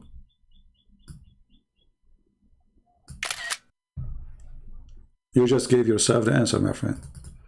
The apostle, they were not Catholic, they were not Protestant, they were not Orthodox. They were followers of Christ. Jesus said, Jesus did. This is what the apostle, they go by. They don't even go by Peter said. Peter did. Because even Peter, he did wrong. The Bible is so clear. All men are sinners.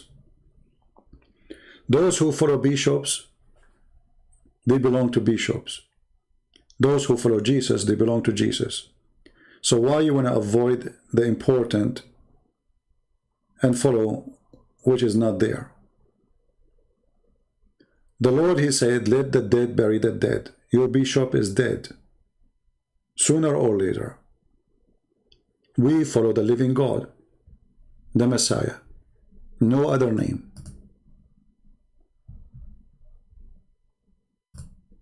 So if everyone claims that he have the one who have knowledge, that is false. All the knowledge is coming from the Bible. The 4 books. Go there. Any other knowledge, the Bible says it clearly. Anyone who bring other scripture than this, he will be cursed. There's no other scriptures. No one can give us scriptures. That's it. So anyone who give us scriptures other than this, he shall be cursed by God. And he will be punished. So bishops, we respect them, we love them. Churches fathers, for sure. But they themselves, they are following Jesus. And anyone who claims that he is better than others, he do not know Christ yet. Remember one thing. I want to remind the Christian one thing. The Quran in chapter 5, verse number 14 says, Allah will spread hatred and enmity between the Christians. So you need to remember one thing always, that even if you disagree with a Christian or Christian prince, let us say, you don't disagree with him based on hatred. Let us say he's wrong. He said something, I don't agree with him. You should not hate. For you are providing the vision of the devil The Quran says, and from those who call themselves Christians, we took their covenant. I don't know what covenant is that, but they have abandoned a good part of the message that we send them. So we planted among them hatred and enmity until the day of resurrection. So if a church you follow, they are teaching hatred against other church, they are no Christians. Doesn't matter who they are. Teaching should be always involve love. If somebody is your brother in Christ, you rebuke him, you correct him, and you love him. If we are ordered to love our enemy, how about loving our brothers and sisters who believe in Jesus as God and Savior?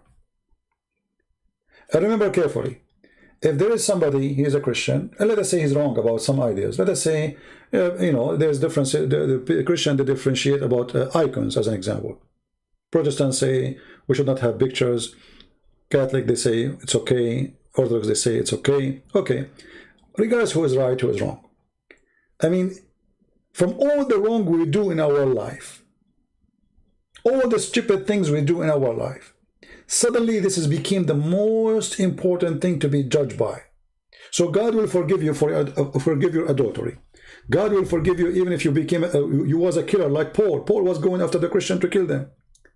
God will forgive you for the sin you did, all the madness you did.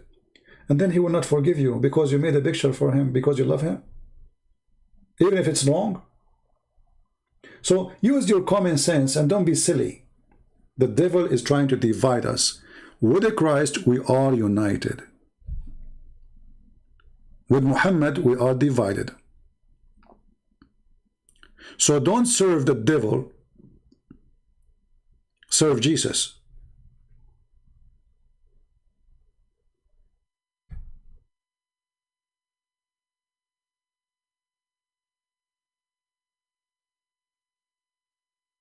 Never follow a man, my friend.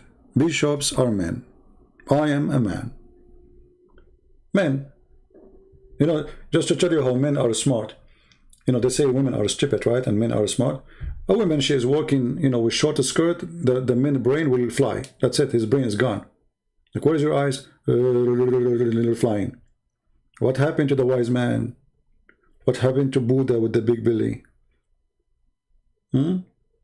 Buddha, he climbed a tree, or to, I don't know, Buddha, I forgot the story. Krishna, I think. I don't. So he climbed the tree. He climbed the tree to watch girls are taking a shower. What happened? Where's the wise person? Where's, you know? So man is a fruit of Adam and Eve, and we knew their fruits. From the beginning, we are people of sin. So don't claim holiness of yourself. Even when the Bible speaks about holy saints, the word holy here present how much they give from their life to the Lord, but doesn't mean that they are pure holy. Every man is a sinner. There is no person is holy save God. As simple as that. So here, if you are going to come and listen to me, always remember one thing, that here we believe in Christ and we are united Christians. We are united. We are united with Christ. Some want to call you, call Dr. Cash.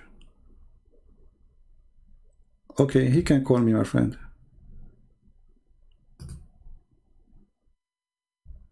No problem. Someone saying to me, debate the guy Karim from Abdul. Already he called me. We got him busted. Go watch it. The video is there. He's a kid. Where is the guy? He's Dr. Cash.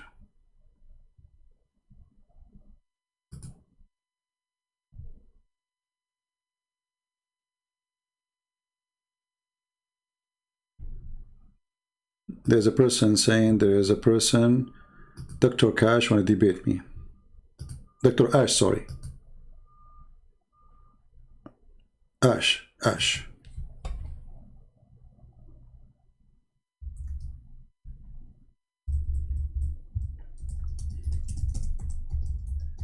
Let him text me, my friend.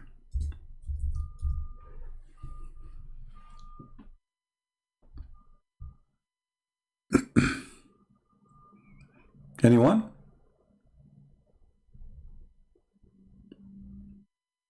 Love your brother in Christ. He is a Protestant, he is Orthodox, he is a Catholic. For all of us, we are serving. All of us, we are delicious fruits in the table of the Lord. Somebody saying there's a person, his name Dr. Ash Cad. My friend Dr. Ash, you are welcome to text me and I will call you immediately in Paltalk. Somebody saying that you would like to talk to me.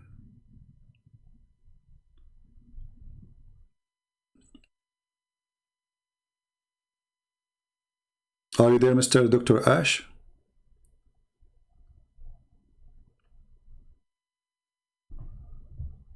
Maybe Dr. Ash, he turned to Ash for real now. We made videos for those kids long time ago, my friend Elijah. Go watch my videos, respond to their lies.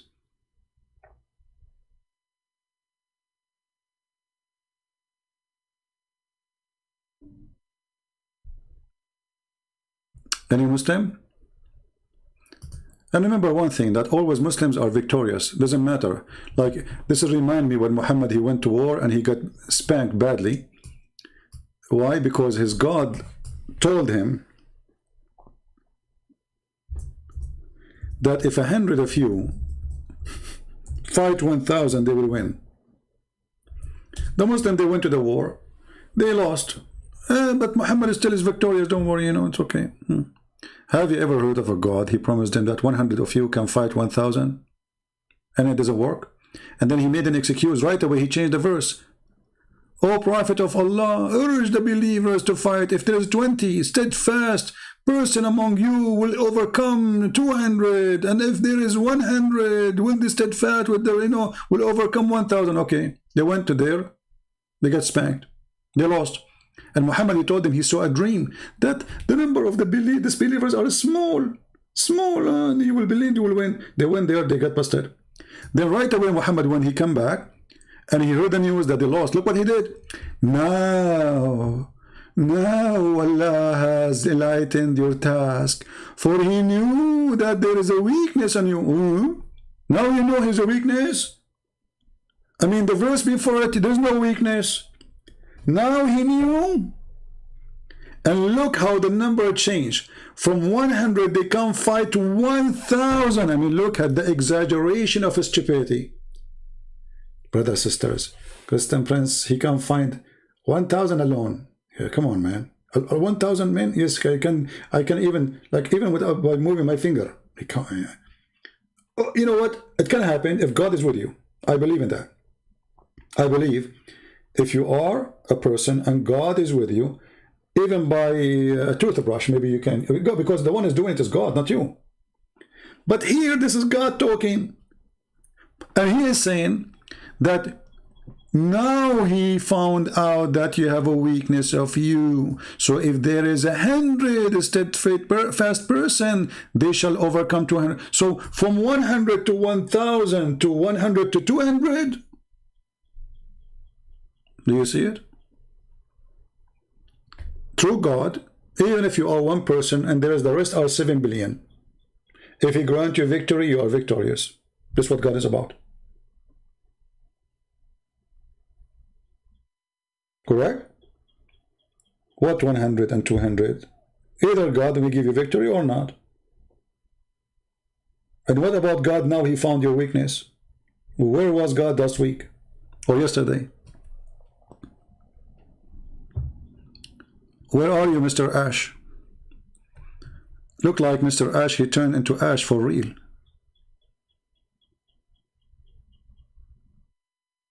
So he was saying he want to debate me, etc. And the second we mention his name, he disappeared. Are you there? Dr. Ash, we are calling you, my friend. You like to call me?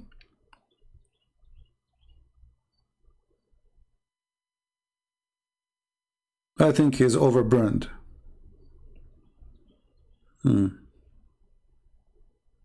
Yeah, they are heroes. When I hang up and go, and you see the comment, look at the comment after I leave.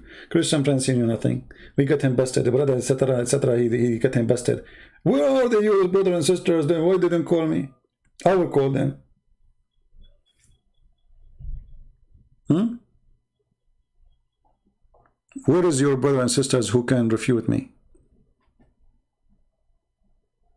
I'm here.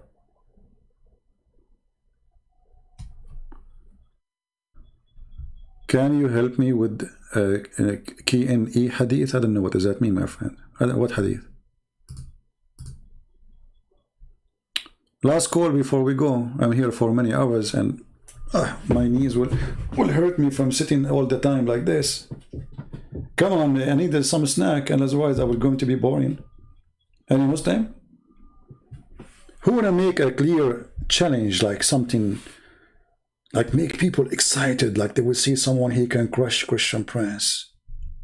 I mean, come on, you can make it. You have Allah on your side. Look, if 100 of you can fight 1,000, so let us say there's 1,000 Christian Prince.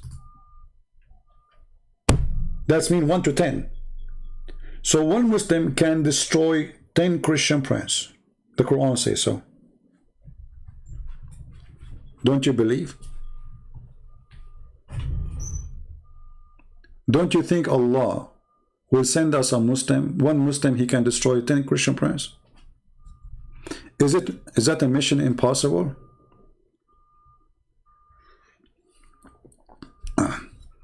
No, actually, I'm not really hungry. My stomach is talking, it's true, because I swallow Jibreel. I mean, even the name of Jibreel is wrong. What Jibreel? Jibreel. I mean, this God, he cannot even say correctly any word. The word hayat is hayawat. I mean, have you ever heard of such a language? And they try to fix it in the Arabic Quran, by the way. Once he say Abraham, once he say Ibrahim. I mean, what is the name of Abraham? Is it Abraham or Ibrahim?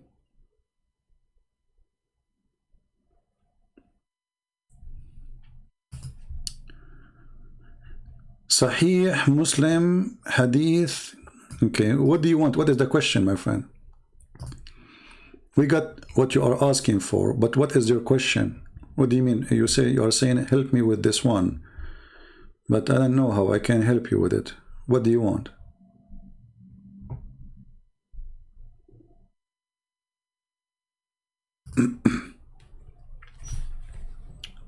What do you want? If a person he asks a question, try to make it clear. What is your question?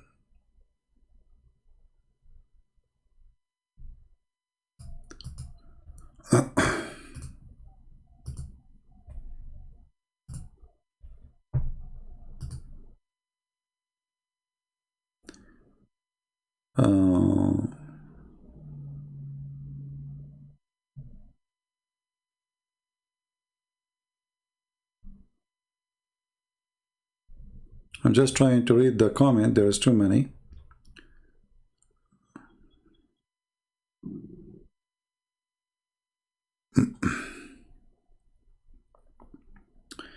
I saw the Greek symbolic and I saw the word Bismillah. Well, I cannot really confirm that. I mean, it is maybe it's a coincidence, maybe it's true. I cannot confirm that or reject it, my friend. First of all, I don't speak Greek language. The hadith was saying that the Prophet was happy with when Aisha she was beaten. Well, Muhammad, he always is happy when something happened to someone he is upset from. What's wrong with that? Was Muhammad upset when a man he beat his wife and he made her skin greener? He is the one who ordered him to beat women in order to obey. So why he will not be happy to practice what he told them to do? Right? Yeah. Do we have any Muslim? Mayday. Can you explain Sahih Bukhari? Give me a question and I will give you the answer without telling me explain this hadith and that hadith. If you have a question for me, give it to me and I will do my best to help you. But this hadith and that hadith, what is the question? No question yet. Right? If you are saying like the Prophet is saying he will be naked, barefoot, so this is nothing to condemn Muhammad with, because simply he's saying like, okay, Allah will strip you from all your clothes and nothing can make you look good for him except what you did. This is what can take it as a metaphorical way. All right. And the funny here, he said something very stupid in that hadith, if you remember. He said, you will be uncircumcised. Let me find you the hadith. Hold on. How they are Muslims and they are circumcised, and Allah will meet them in the day of judgment and circumcised. What does that mean? How that can happen?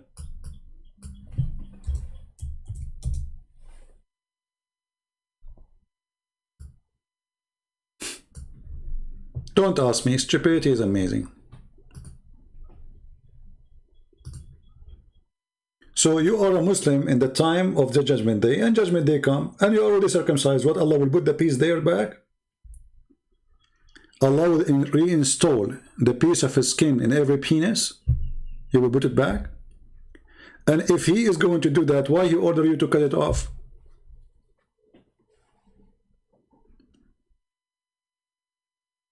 That is a question we can give to the Muslims, but they will never answer anyway.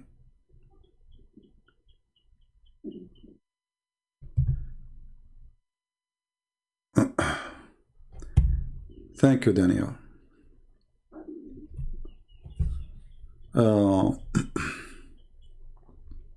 Is it okay to remove the letter Alif from Bism? First of all, you just answer, my friend. If it's a letter from a verb or of a noun, let us say the word word. Can we take the word? Can we take the letter W off? We cannot. So when you say, let us do this. Captain is asking question. Let us put the question first on the screen.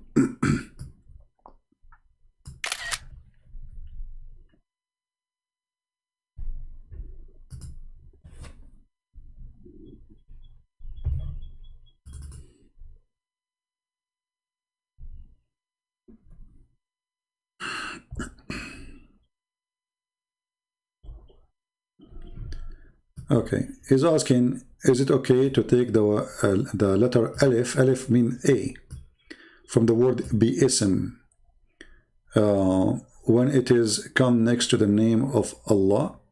Doesn't matter where it's come from, before what and after what.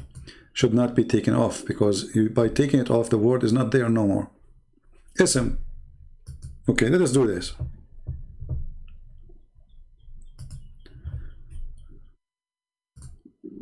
This is the word, and I'm using my virtual keyboard.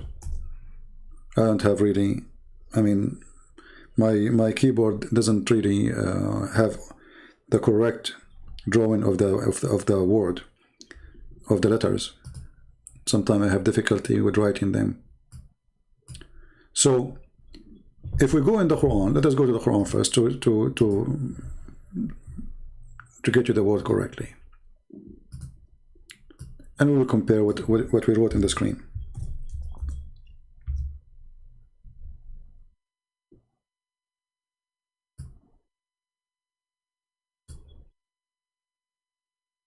You see it? Okay.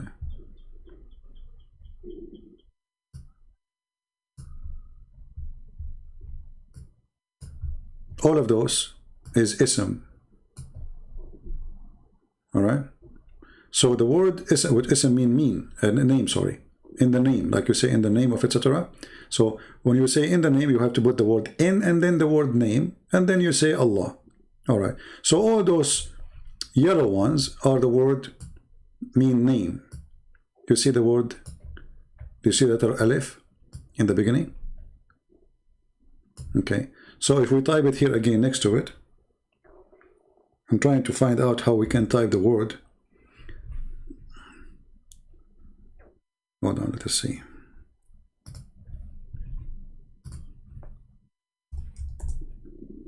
Okay.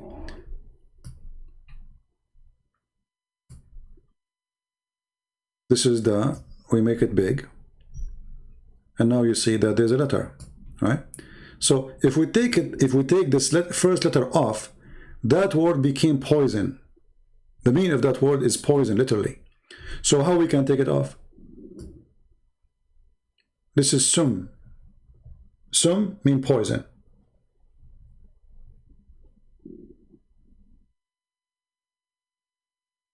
So now it's a different word. So can we take the letter off? No. What the Muslim they do, they add a letter before the word B, which means by. And then they took the word alif to make it easier to read, but this is wrong Arabic. There's no such a thing in Arabic. Even the Muslims in their dictionary, even in their scholars, they say the word, the letter alif is taken off because it's heavy to pronounce, harder to recite. So when a Muslim, he will recite the Fatiha, Bismillah, so it doesn't. So what do you say? Bism, to make it easier. From Bism to Bism. So they are willing, and they corrupt their book, and they take letters from the language in order to make it easier to recite. And then yet they claim that we Muslims, we preserve every letter of the Quran. But this is wrong Arabic. Anything else?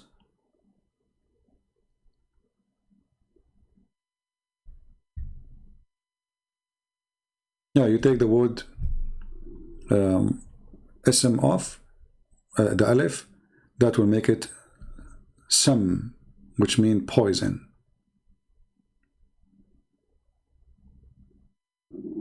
Yeah, there's a question actually, a Muslim he asked, as long as we're here. He said, when Jesus was in the earth, who was in charge of the universe? That was a good question, actually. A Muslim trying to think. Okay, so Jesus was on the earth. Who was in charge of the earth?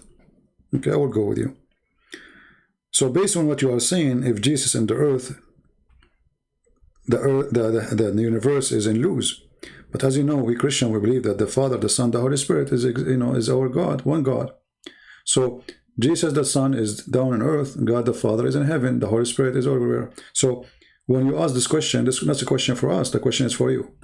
So when Allah, he went down to the earth and he stayed there for 6 days, or 6 days according to the Quran. 2 days to create the earth, 4 days to create in the top of it. All right. Chapter 2 says, verse number 29, it is he who created everything for you in the earth, and then he rose up to the world, to the heavens. So who was in control of the universe when Allah was down on earth? Any Muslim? So Muslim, when they ask you questions, they are copying what their sheikh, they tell them in the mosque. But those questions are silly. It's against you, not against me. Now you need to explain. If Jesus was down on earth, and that will make a question mark about who was in control of the universe, that will not work for the Christians, because we believe in the God the Father, God the Son, God the Holy Spirit. Wonderful. But you Muslim believe that Allah, that's him. There's no three-person, one God. You have in one person, one God. His name is Allah. So coming down to the earth for 6 days, who was in charge of the universe? Any Muslim? Now they will change topic right away. The Muslims are the fastest people to change topic the second they notice that you know what you are talking about. If you do not know, they will, no, don't change topic, stay here. This is why we say to you, help us, so we can help you. And when I say help us, I'm not asking you to make a donation, even few of you only do. I'm saying help us to spread the truth, my friend. I spend my day, how many hours I'm here now? How many hours? How many hours people they spend, those who speak about Islam? 15-minute video. 15-minute video, here you go. And you know, and okay, he's done. I am here for 4 hours now, today, just only today. 4 hours and 31 minutes. For sure, before we finish, it's going to be at least 5 hours. Okay. Is what I'm doing enough? No. Honestly, I feel guilty sometimes because I feel that nobody is helping and I'm not be able to reach to the whole world.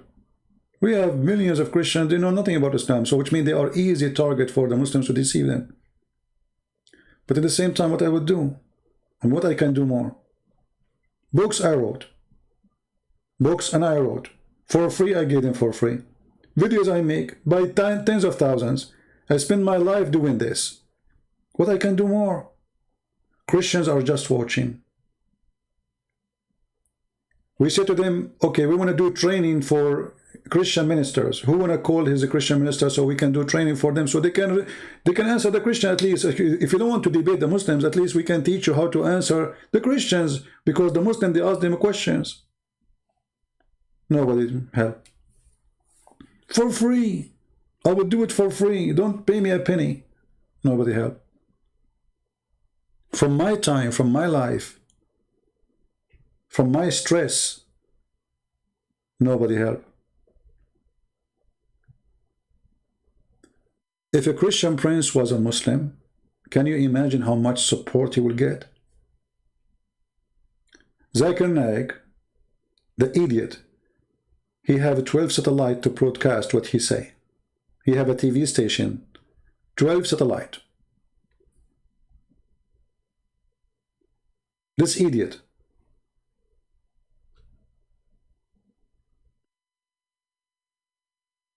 You know, once a Muslim, he said to me, we Muslims have faith, but we don't have religion, or we don't have God. And you Christian, you have God, but you don't have faith. I could not understand. He was way older than me, and I did not understand really what he meant. We Muslims have faith, but we don't have God. You Christian have God, but you don't have faith. What does that mean? What does that mean? And he was really right. They have faith in the garbage of Muhammad. They don't have God. He admit, he agreed. We have God. We have the true God. But our faith is little.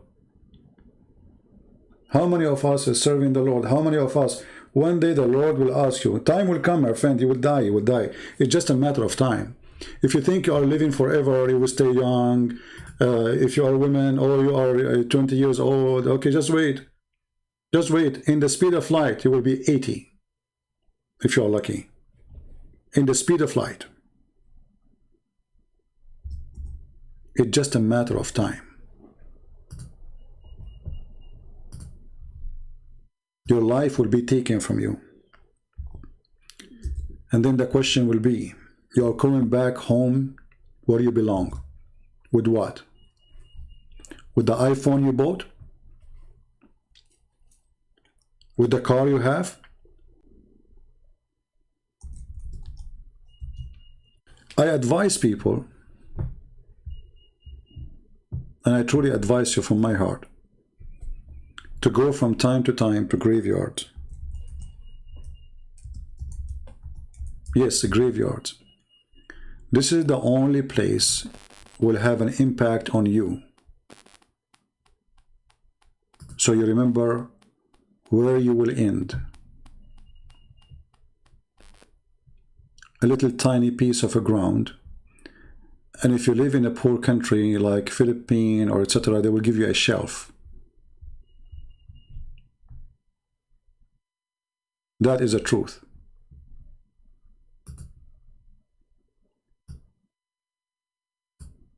You can laugh, you can enjoy what you think you are enjoying, but it's just a matter of time. You have a temporary life. You are not really alive. You are temporarily alive.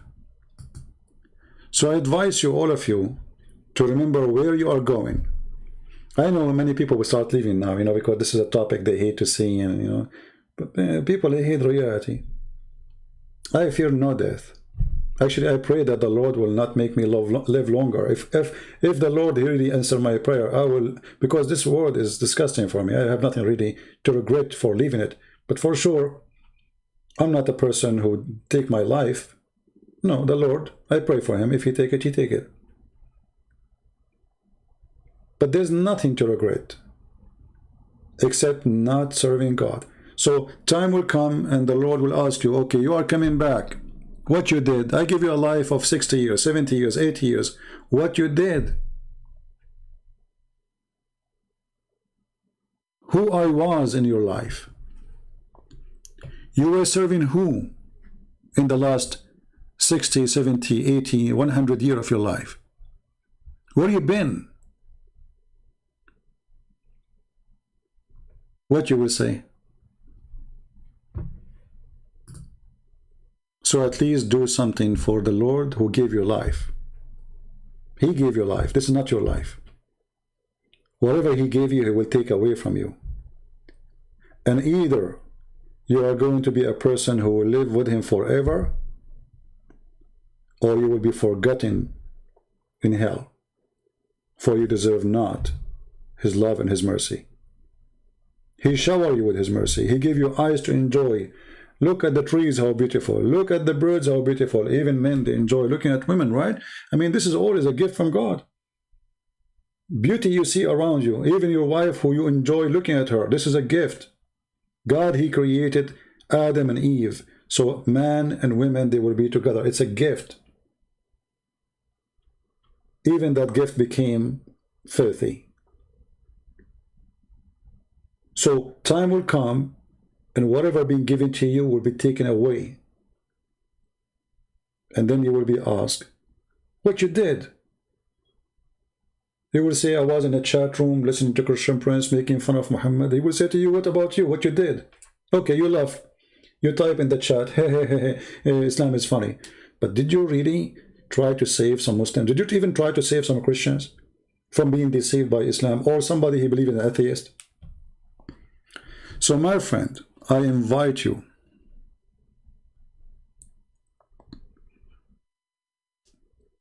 to do more fruits. For the Lord will not recognize you by calling yourself a Christian. He will recognize you from your fruit. The Lord, he said, not me. From their fruits you shall know them. From their fruits you shall know them. Not from their names. Not from the cross you wear in your neck. He will say to you, many they call me God, God. Many, many, many. Billions. But not all of them will go to heaven.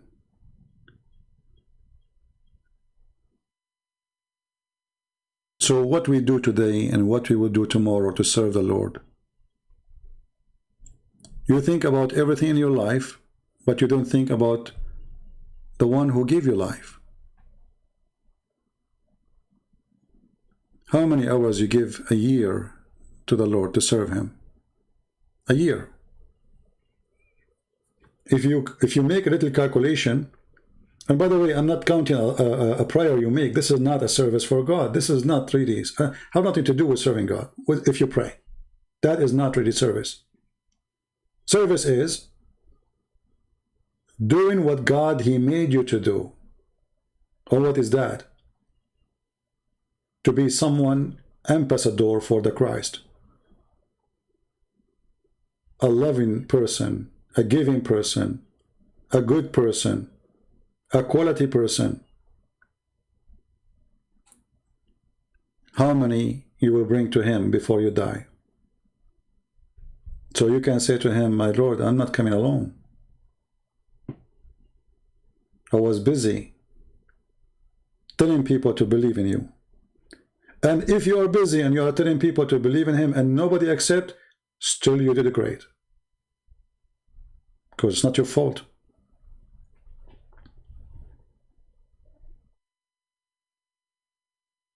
It's not your fault. So my friends, I warn you, it's just a matter of time.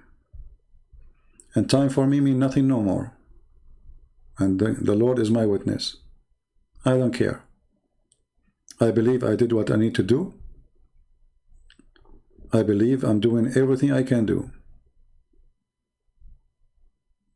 The rest is yours. If you have a Christian church, they would like to learn about Islam, how to answer Muslims, I will be happy to teach them in private. And again, for free. For totally free. No money.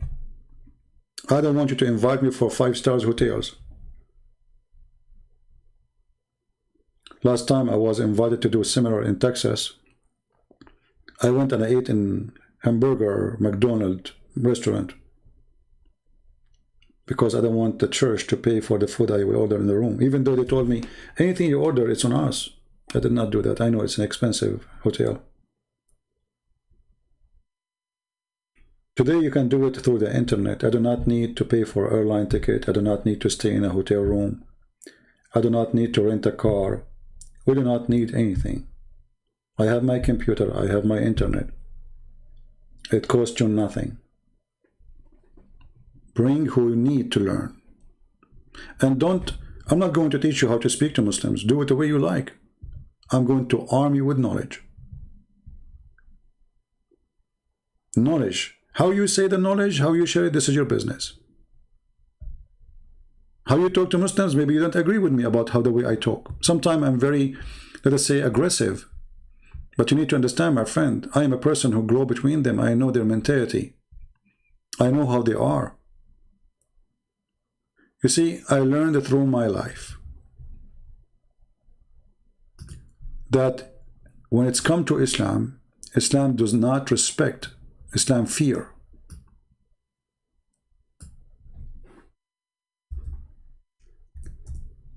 The Muslim, they've been taught that a Christian who is a nice Christian, that because Allah, He cursed him. Many, because of their ignorance, don't understand that this is what the Muslim believe. So when they see someone, he's a Christian and he is very kind, they think this is a curse. Allah, He cursed the Christians. And you can find that all over the Quran. As an example, chapter 3, verse number 112. Indignity is put over them wherever they may be, except under covenant. The only way to live is under protection of Muslims. And humiliation will be upon you. So when a Christian is nice to a Muslim, they think he's a coward. Not because he's good, but because God, He cursed him. The God of Islam, He cursed him. He made him a coward. So when a Christian he is, this is how sick Muhammad is. So the good of us, of loving them, Muhammad made it. Muhammad tried to explain why the Christians are so peaceful.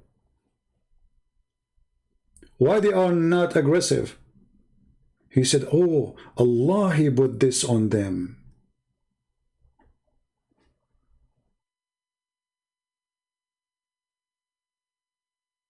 So when the Muslim, they see someone like Christian Prince, they say to you, how come you are not... Do you remember the guy from Indonesia, what's his name? Or this guy from Philippines. He said, you are not Christians. Okay, why am I Christians?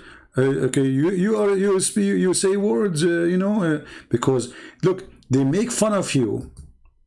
They make fun of you for following Jesus, for believing in Jesus, that is God.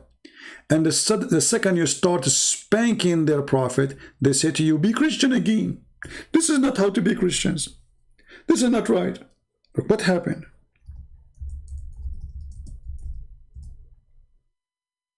What happened? You made fun of us for being Christians all the time. The second we got you busted, you asked me to be Christian. Should I be Christian or not to be Christian? Which one is the correct one?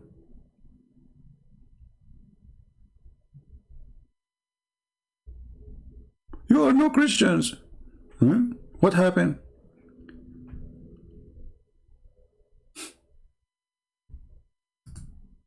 They make fun of you 24 hours, 7 days a week for being a Christian. The second you start spanking their faithful prophet, they ask you to be Christian again. Christian for them is to be subdued. Christian for them is not to answer, not to refute, not to debate, not to argue, not to get them busted. If you don't do that, you are no Christian. This is the Christians they want. They don't want different kind of Christian. They want only one kind of a Christian. This is a guy who claimed that he is a hero from the Philippines. He keeps saying, Christians, we challenge you to debate us. We call you. Who want to debate us? Okay, I said, okay. Well, somebody sent me his video. I said, okay, let us challenge him. So we did. Your message. Why didn't you answer? Why didn't you answer? How can I? Brother, how can I? So, look. I had debated an American here. You want to see it? I'm not. I debated a true. He debated a true American, guys. He debated a true American. I'm not a true American. Show me your face. Why? Show me your face. Give me your name. Christian, you don't want to. See. You want to be known by people. I want to be known.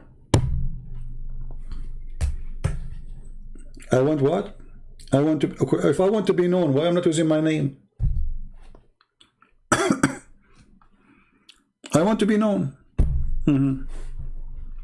By talking to him. I mean, this guy, I never heard of him. And I want to be known. Okay. That's why you want to debate me. And you accuse me of a lot of bad things. If you're a Christian, if you're a good Christian, you will not be like this. See? If you are a good Christian, you will not be like this. So who's good Christian? They make fun of the good Christian. If you're a good Christian, you're stupid for them. You worship Jesus, a stupid idiot. You're a pagan. And the second you start showing them what they deserve, you are no Christian. And we wouldn't want to debate you. And then he, just to show you their racism, they are white man worshippers. They worship white man. He said, I debated a true American. True American, white, blonde man. You are not American. You accused me a lot of things. Why? I'm not doing this for money, my friend. How come you accuse me of everything? Nobody accusing you nothing. You're a prophet, you do it for money. The Quran, there's verses about giving Allah a mortgage. Have you ever heard of a God he begged for money?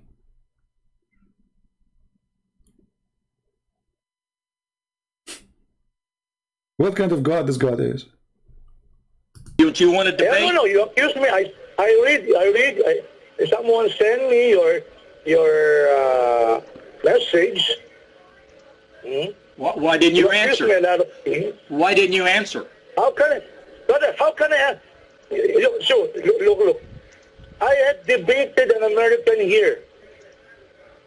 You want to see it? I'm not. I debated a true American. True American. Born American. Born American. Unlike you, you're not American. Because you have an accent. Okay? And this is why they are afraid. If he is a true American, born in America, he is not an Arab, he is welcome. No, let us debate. But you are not a true American, you are an Arab. This is the problem. This guy, he thinks he's a big shot. The second we challenge him, they called him at home. The guy who called him, this is not me, I don't call people because, you know, they would say to me, I'm harassing them, you know. So, one of the Christians, he gave him a call, his phone number. He is the one who posted the phone number, call me, I challenge you. They are waiting for an ignorant Christian who know nothing about Christianity, who know nothing about Islam to debate him. And that will make you look fool and will make them look smart. As simple as that. Right? There's two kinds of Christians for the Muslim to be good for them. Someone, he is a fake Christian hypocrite. He say things politically correct. That is perfect. Because it doesn't matter how much he talk. He don't attack. He don't prove us wrong. He don't say the truth about Muhammad. He is a politically correct person. Other kind of a Christian, they like him, is ignorant one. Ignorant one in which way? Well, let us say he knew the Bible, maybe. Let us say he's a priest, but he did not know anything about Islam. So when somebody want to debate a person, he's a Muslim. It's not the same as debating someone as an atheist. It's not like debating someone is a, you know, you need to know what he believes. You don't go and debate. Like imagine we have a doctor, he want to fight virus. Okay, but shouldn't you know what virus is before you go? So in order to be a doctor, not a doctor in philosophy, because a doctor in philosophy did not study virus. He's a doctor, yes. So in order to fight a virus, then you have to learn about the virus before you fight the virus. Islam is a virus based on deception. So you need to learn how this virus function. And somebody might say to me, well, how you say Islam is a virus? Islam describes itself as a virus. A virus is something infect you within you, inside you, and make you sick. Muhammad himself was bewitched. The hate in front of you. Muhammad himself tried to commit suicide. And Muhammad himself, he tried always to make the Muslim believe that they are the best of mankind. And it is their duty to enslave everybody. That is a virus belief. We are fighting slavery. Islam promotes slavery for all mankind. The best of you, who is those who call themselves Muslims? How? For they go and they have a duty to bring everyone as a slave, and you put a chain around their neck until they embrace Islam. That is a virus. This religion is a virus. So imagine I believe everybody around me is like a dog. I have the right to put a chain around his neck.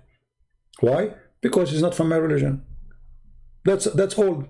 The problem is he don't believe in my religion, not because he's in war with me. Oh, I forgot to tell you that according to Islam, anyone don't believe in Allah, he's in war with Allah and Muslims. See the religion of peace? Anyone who don't believe in Allah, Islam is a virus. When a Muslim, he say that non-Muslims are the same as cattle,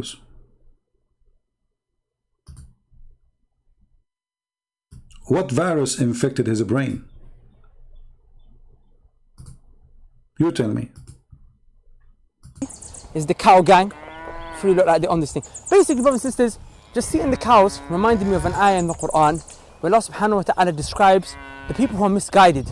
Allah subhanahu wa ta'ala says they're more misguided than the cattle. They are more astray than the cattle, right? Than these cows. And if you think about it, brothers and sisters, a human being, right, who doesn't believe in Allah subhanahu wa ta'ala, he has less value than these cattle right here.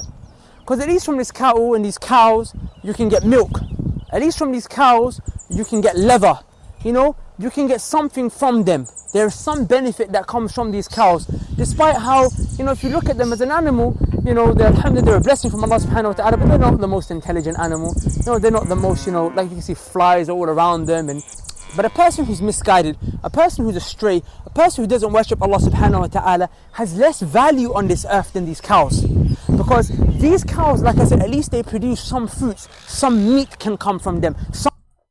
See the superior mentality? Islam is a superior, they believe they are superior. Everybody around them is a dog. Everybody around them is not even a cow. This is a Muslim. The Muslim, they believe that he is a person who knows what he's talking about. He's a true Muslim, by the way. This person is a true Muslim. He is saying to you the truth, that this is what we Muslims believe. You are less than a cow. Cow, they give milk. What do you give? And as you see, behind him, there's a Mercedes-Benz made by the kuffar. His phone is made by the kuffar. The camera is using made by the kuffar. And you live in the land which is not his land, which means the house you live in is not built by him. And he wondering what the Christians, what the Jews, what the Hindus, what the Buddhists do. They are cows. That is a virus belief. That is a virus, disgusting belief. You look at people around you down, that they are less than a cow. That is Islam. It's a superior cult.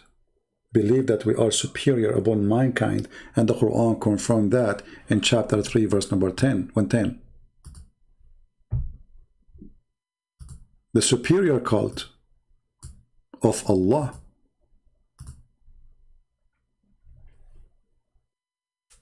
We are superior. We have the right upon you. We have the right to torture you. We have the right to capture you. We have the right to rape your women because we are Muslims and you are not. That is Islam. So those coward liars, you will see a Christian priest, he claimed to be Christian, Catholic, Protestant, Orthodox, doesn't matter. There's many garbage like those. They say to you, we worship the same God. No, we don't. They say to you, we have the same value. No, we don't. That's a big fat lie. They say to you, Islam and Christianity, they share a lot of things. We share nothing. Not even Jesus is not the same Jesus. And those people who say to you, Christianity and Islam, they have the same thing. In a church, they are more dangerous than Muhammad himself. Because those are the devil with an N. Be aware of false teachers who come to you in the clothes of a sheep, but they are wolves. Those are the wolves. A priest who clothed himself as a priest, who say he believes in Jesus, who hold the Bible in his hand, and yet he says that Muhammad, he believes in the same God. Isn't it the Bible says, who is the liar? Who is the liar? Who is the Antichrist? The Bible says clearly, the one who denied the Father and the Son. Muhammad denied the Father and the Son. So how a Christian, if we can call him a Christian, he lied to his church, being politically correct, hypocrite, liar, saying to you and your children that Christians and Muslims believe in the same God. How he ignored the Bible. How he ignored the teaching of Christ.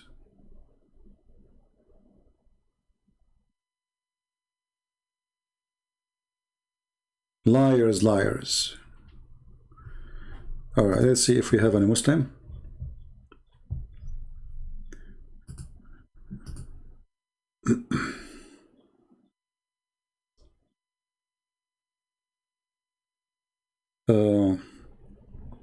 A Christian from Indonesia saying, why don't read my friend? If you have something to say, don't send me a message in Paltalk. Paltalk is only for Muslims to call me.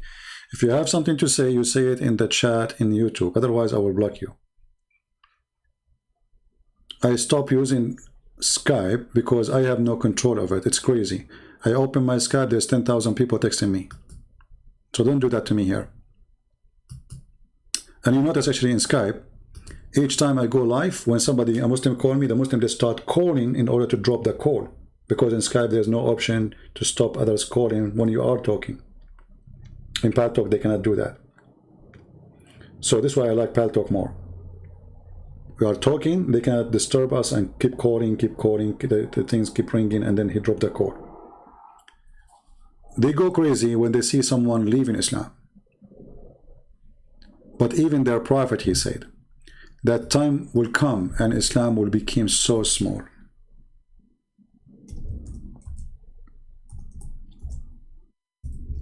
Will be what? Will be so small.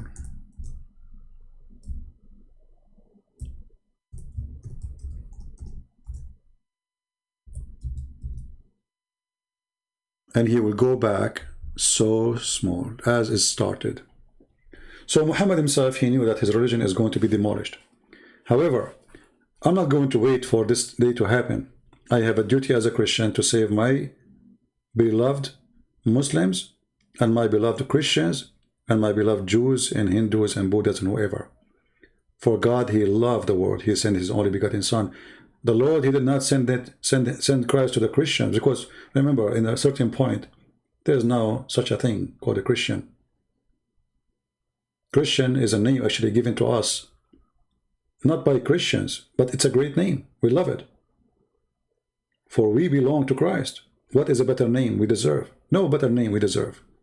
Perfect name. To be called a Christian. That's why I encourage you not to call yourself Catholic, not to call yourself Orthodox, not to call yourself Protestant. Call yourself Christian forever. For there's no better name than his name. So Muhammad, he made it clear that Islam will go and be demolished. And I think he is speaking about people like me who will make Islam shrink. So let us see before I die, and that day will come, today, tomorrow, I don't know, how many Christian princes will be in the internet to take over. That depends on you. To help us to spread the knowledge, and the truth will set you free. Thank you guys for being here. May the Lord bless you all. I try to come tomorrow if I can. Depends how many views we have this video. And don't forget to download the video previous to this one. I think already many if you download it. And this video is too long. So what you do, cut it pieces, make a topic. Depend in the short video you will make. 10 minutes, 15 minutes. All right. Thank you all. Love you all. And we love the Muslims. We don't hate them. We will never hate them. We hate the hate of Islam, the corruption, the superior mentality. We hate that somebody saying you have to beat women. Women is your mother and your sister, and if there's no women, there's no men. If there's no women, you are not exist if you are a male. Don't be proud about yourself. If you deny women, you deny your existence. If not her, there's no you. Only fool they deny women in the society. Only foolish people. And that is Islam. When Muhammad, he says that women, she come in the image of the devil. And she live in the image of the devil. That is the devil talking. That is not a healthy society. Each time you look around you, you see a woman, you see a devil. How disgusting is that, to be like that? How you can even be a living human being? How you can be a human being? And yet you think just because you have a male member between your legs, you are better than a human being. She is just a female. And not only that, you are convinced now that she is the devil. Not only she is not equal to you, but she is a devil person. She is evil. That is Satan talking. Your mother, my friend, the one who cry over you when you are sick, the one who hold you and she hug you when you are tired, the one who spend her life taking care of you, she is the devil. Can you believe that? How in the world anyone can come with such a filthy teaching?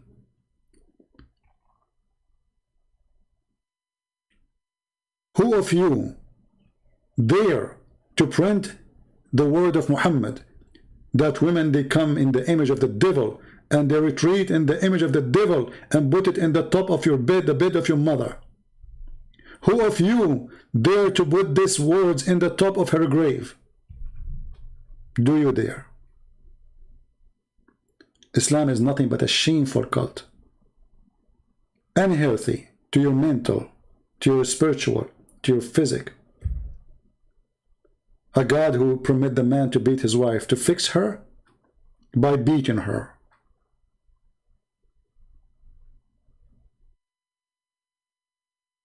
What a crazy, sick cult.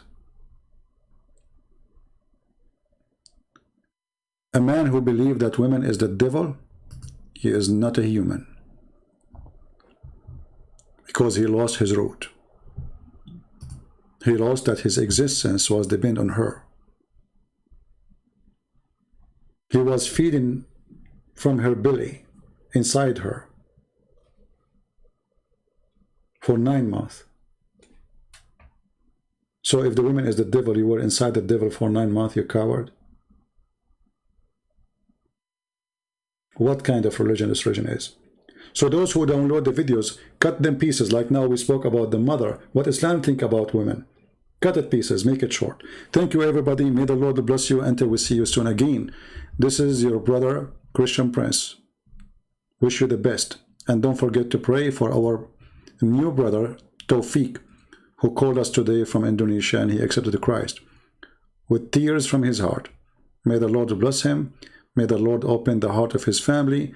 May the Lord protect him, provide him, and give him all what he needs to be a good, true ambassador of Christ between Muslims in Indonesia. Thank you. God bless you. Christ is Lord. Islam is a cult made by the devil. See you soon.